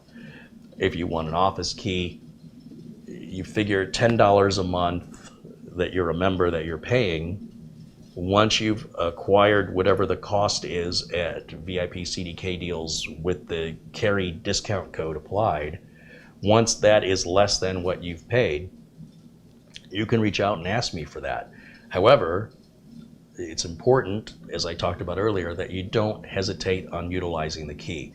I don't want you to say, hey, I want to take advantage of your offer. I've been a member for 6 months, so I'd like an Office 2016 key. If you previously asked for a Windows 10 key, then that's not the same thing, right? Because if I've already given you back something, then the clock starts at 0 again for the next thing. But that can go on indefinitely. I'm happy to share my gratitude or show you my gratitude by offering those things. But I do want you to utilize the key right away, just in case you have any problems with it. I want peace of mind that you were using it. I don't want you hoarding it. The offer is an open offer. I don't foresee stopping that offer unless the relationship with VIP CDK deals changes. But we're going to interact with that privately, so you'll reach out to me via email and we'll discuss what your needs are and see if I can help you. It's my pleasure to show my appreciation to those viewers who are few and far between who are helping contribute and support the channel. So for people who go over and above and beyond for me, I will return above and beyond back to them. For the people who, for whatever reason, are not supporting the channel financially, that's fine, and you're not expected to. Nor should you expect any special return because you haven't invested anything. So for that, I like to show appreciation, to go out of my way for people that go out of their way for me. That's all. It's been interesting to hear some of the way that's interpreted from some people saying, Kerry helps his rich friends give him money. And I guess somebody's idea of rich is very loose, but clearly you give what you get, you know. And if I was a multi-millionaire and had money coming out of my ears, I'd be very generous with helping everybody. However, it's certainly not fair currently that some people who are paying for a service aren't getting any benefits to that. Why should they continue to pay if they're not getting any benefits, right?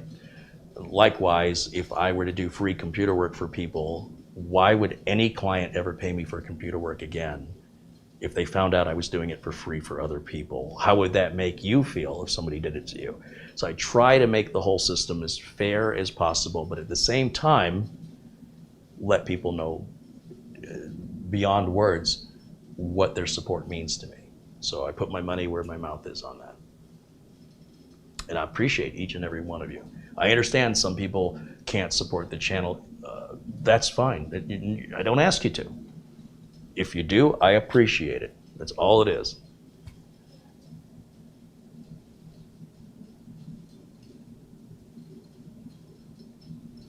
Danny wants to know, is there another way to transfer your PVR to PC, easy program to use besides OBS? Any way to transfer your PVR? What's a PVR? Personal video recordings? I don't know what a PVR is. I'm assuming he's wanting to record content onto his PC from another device. You'd have to be far more specific about what it is you're trying to transfer, or if you're trying to transfer. I don't understand the question, but if you could explain that a little better, I could probably be more useful with an answer.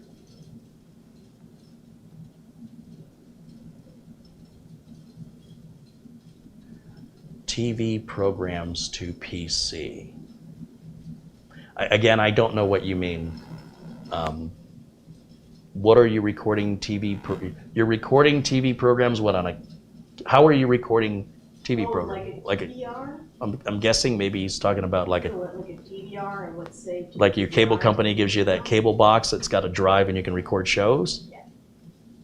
How can you move those shows to a PC? Yeah. What we run into here is copyright infringement and promoting illegal activity, which we can't engage in on the channel because of the size and attention the channel draws. So unfortunately, what you're asking me to do is effectively asking me how to steal. If the content is not yours, if you did not create that content, it is not yours to copy. The reason why the cable companies lock all that in, and as far as most people are concerned, it's impossible to move that data off of there, is because it's a requirement with their contracts with the content creators. If they're in violation of those contracts, the content creator will say, well, you're not having HBO anymore. We're going to take that away because you violated our terms. So the provider of the television service has to abide by the rules the content creators are making. And those content creators are like NBC, Universal, they have a very tight grip on that. And if they violate that, then you can't have our shows. And then you're gonna have a lot of pissed off customers. As a result, there are probably places you could go on the internet to ask questions like that, but that's nothing we do here. Now, when you have your own content, something that you've created, you've got some home movies and you want to convert them, different story, right? Depending on what media they're on and what media you want to move them to. Sometimes the whole television and movies thing is a real iffy gray area depending on the circumstances, whether somebody's hiding or changing their IP so they can stream content from another country. It's a policy violation. I'm not quite sure it's a legal issue. It's really, really hard to define. Other times people say, well, you know, I've got this movie on DVD. I just want to transfer it to my PC. I own it. You don't own it. I think that's a common misconception. You own the DVD. The plastic and the metal you own. What's written on it, that is intellectual property that you are licensed to view. You have no ownership stake of it. It's a license. Just like with Windows, you don't own Windows. You own a license to use Microsoft Windows. It is not yours to take apart, rebuild, and then resell. That would be a copyright violation and trademark infringement, and you know, if you're promoting it as a Windows. And on the other hand, I've seen places like at home and garden shows offering these little streaming boxes. Get 300 channels, you know, and never pay a monthly fee. You can stream over 1,000 different channels. The problem is the sources of the media are often shut down and they have to keep moving because it violates some of the rules of the ISP or the requirements of the content creator that forces those sites to shut down. So they have to relocate somewhere else. And this happens on a regular basis. So then you have to chase down where they've moved to. The thing will work for a few days, it'll stop working. It's a lot of time and effort put into trying to get away with something versus just paying the same fee the rest of us pay and having it reliably work every single time. But you know, that's a whole industry where they have a lot of money invested. You know, they back certain people in government so that they can sponsor bills that are in the favor of their business. It's just the American way. And it's not worth me getting in trouble over because somebody wants to do something that they don't want you to do. I mean, propose that question to your television provider, right? If you're getting your TV from DirecTV or whatever your DVR is recording from your cable company, call them and ask them that question. I'd be kind of curious what they tell you and then ask them why. It's really not a decision that you or I can override, unfortunately.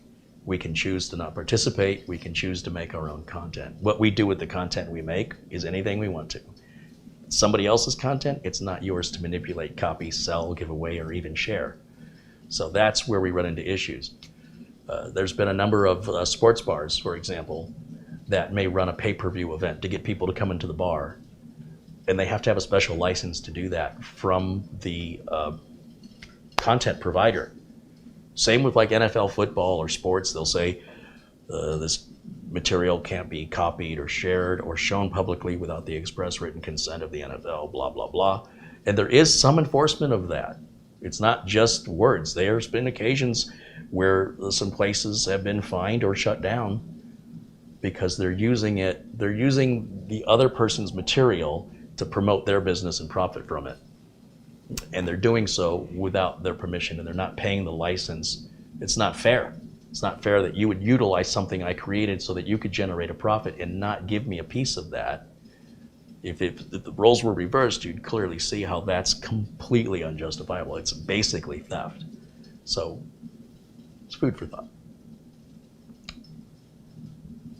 Looking through the chat, if there's any final questions, we're gonna about wrap it up here. It's nearly 4:30. We've gone about, How about one more test? 3 hours and 20 minutes. Oh, you wanted another test? Yeah, one more test. Sorry, I forgot. So with everything connected, Yeah. charge the keyboard. Plug the keyboard in and charge it up. You want me to plug so these are wireless keyboards that have a built-in rechargeable battery. And about every 4 to 6 months, I need to plug them in with a USB cable until the light goes off or turns green, and that recharges the internal battery. You want me to go ahead and plug this in and charge it. You think this is gonna crash? maybe not crash, but that was one issue that I had with it. Okay, well let me, so this takes a, what do they call it, micro USB, mini USB. I've got a cable over here. Let me grab it. If I can find the cable, that'll be job number one. Our first challenge is finding the cable. Is this it? I think this is one here. All right, so that's going to draw power out of the USB. By drawing power out of the USB, as I said, they're in pairs, so they're sharing power and data on each pair. That's why sometimes it helps if you have two USB devices plugged in side by side that are consuming a lot of power or transmitting a lot of data. One causes the other one to lag. Then by simply moving it to a different pair, one or the other, all that gets solved. So let's go ahead and unplug this USB, which is the Windows 10 install. And we'll plug in this one right next to the keyboard and mouse dongle. And then we'll take this end here and plug it into the side of the keyboard here. And what do you think will happen? Like, is something's going to happen as soon as I plug it in? No. Well, then how long will it? Just use it? Get on a browser, go somewhere. So intermittent problems are such a hassle to try and replicate because we don't know if it's environmental. We don't know if there's software involved that's causing or related to the issue. So sometimes trying to replicate some customer's description of symptoms when it only happens sometimes, it can be some of the most difficult repair jobs. Because even if you are able to replicate it once and you adopt or try a fix, how long do you wait before you establish that you fixed it? Maybe you did, maybe you didn't, it's intermittent. So we are plugged in, the red light is on the side of this keyboard showing that it's charging. So let me switch over to this input here.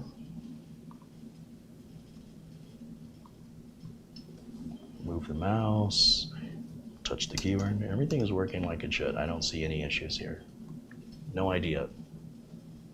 It's fully functional. This happens all the time, by the way. You know, customers will bring a machine in and say it's doing this or it's doing that, and I can't get it to do that. Customer brought a machine in before he went on vacation that said when it turns on, it immediately turns off. I said, well, I need to see that, bring it in. And it was some Lenovo machine. I don't remember if I did a video on it. And plugged it in, turns on just fine. So I thought, well, let me just check the BIOS battery. BIOS battery is fine. Turn it on, turn it off, turn it on, turn it off. Consistently functions exactly like it's supposed to. Called the guy up. I said, look, man, I don't see any problem with this. All right, well, I'll come pick it up. That's weird. He picks it up, takes it home, plugs it in, won't turn on. I was like, what do you mean it won't turn on? I'm telling you, it doesn't turn on. I said, well, you're going to need to bring it back over here because, you know, I'm leaving for vacation, or you're going to have to wait till I get back from vacation. He says, I think it's the RAM module. So he pulls a RAM module. I think it had 2 RAM modules. He pulled one. Still, machine wouldn't turn on. Switched the RAM modules. Still didn't turn on. I never had a problem with it. He's like, well, maybe it's the power supply. I said, well, I suppose it could be. So I said, I'll reach out to you when I get back from vacation and follow up. I get back from vacation, I reach out to him. Did the power supply fix that problem? No. He says the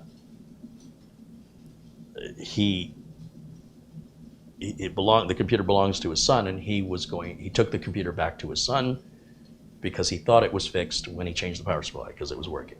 Brought it over to his son's house and then doing the same thing again. Well, it turns on, the fan spin, and it immediately shuts off. I said, well, do you want to bring it back? He goes, well, no, now his son is telling him it's on and it's been working. I said, I think you might have a sticking power button. I think that's what it is. But there's no way to know until I have it in front of me. These intermittent problems, they can consume a lot of time, and it's usually on some hardware that's not even worth putting that kind of money or time into. It's usually an older box, a lower end. Now this one, by all accounts, wasn't that old. It was a fairly decent mid-range, I think, Ryzen 5 in this Lenovo, if I remember correctly. But nonetheless, it wasn't like it was a $3,000 supercomputer or, you know, massive big beast build. This was a normal, decent computer that was working fine until suddenly it wasn't. And I was never able to replicate that symptom. And Well, it it's just, probably not entirely fair, because when that happened, I was compiling code in the background. well, you're talking about the NUC. Yes. Yeah, so I'm talking about the Lenovo. And that Lenovo, I think the power button might be the issue. That's a frequently overlooked diagnostic. Not too many technicians even think of the power or reset button.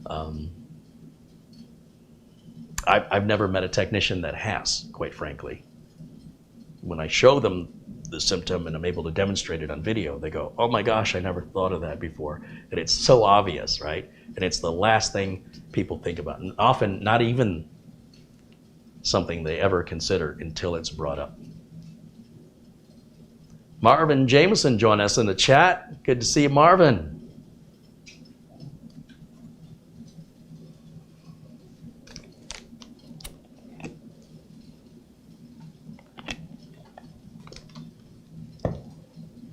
I keep banging my hand against this plastic that the RAM came in. Let me just toss that over there.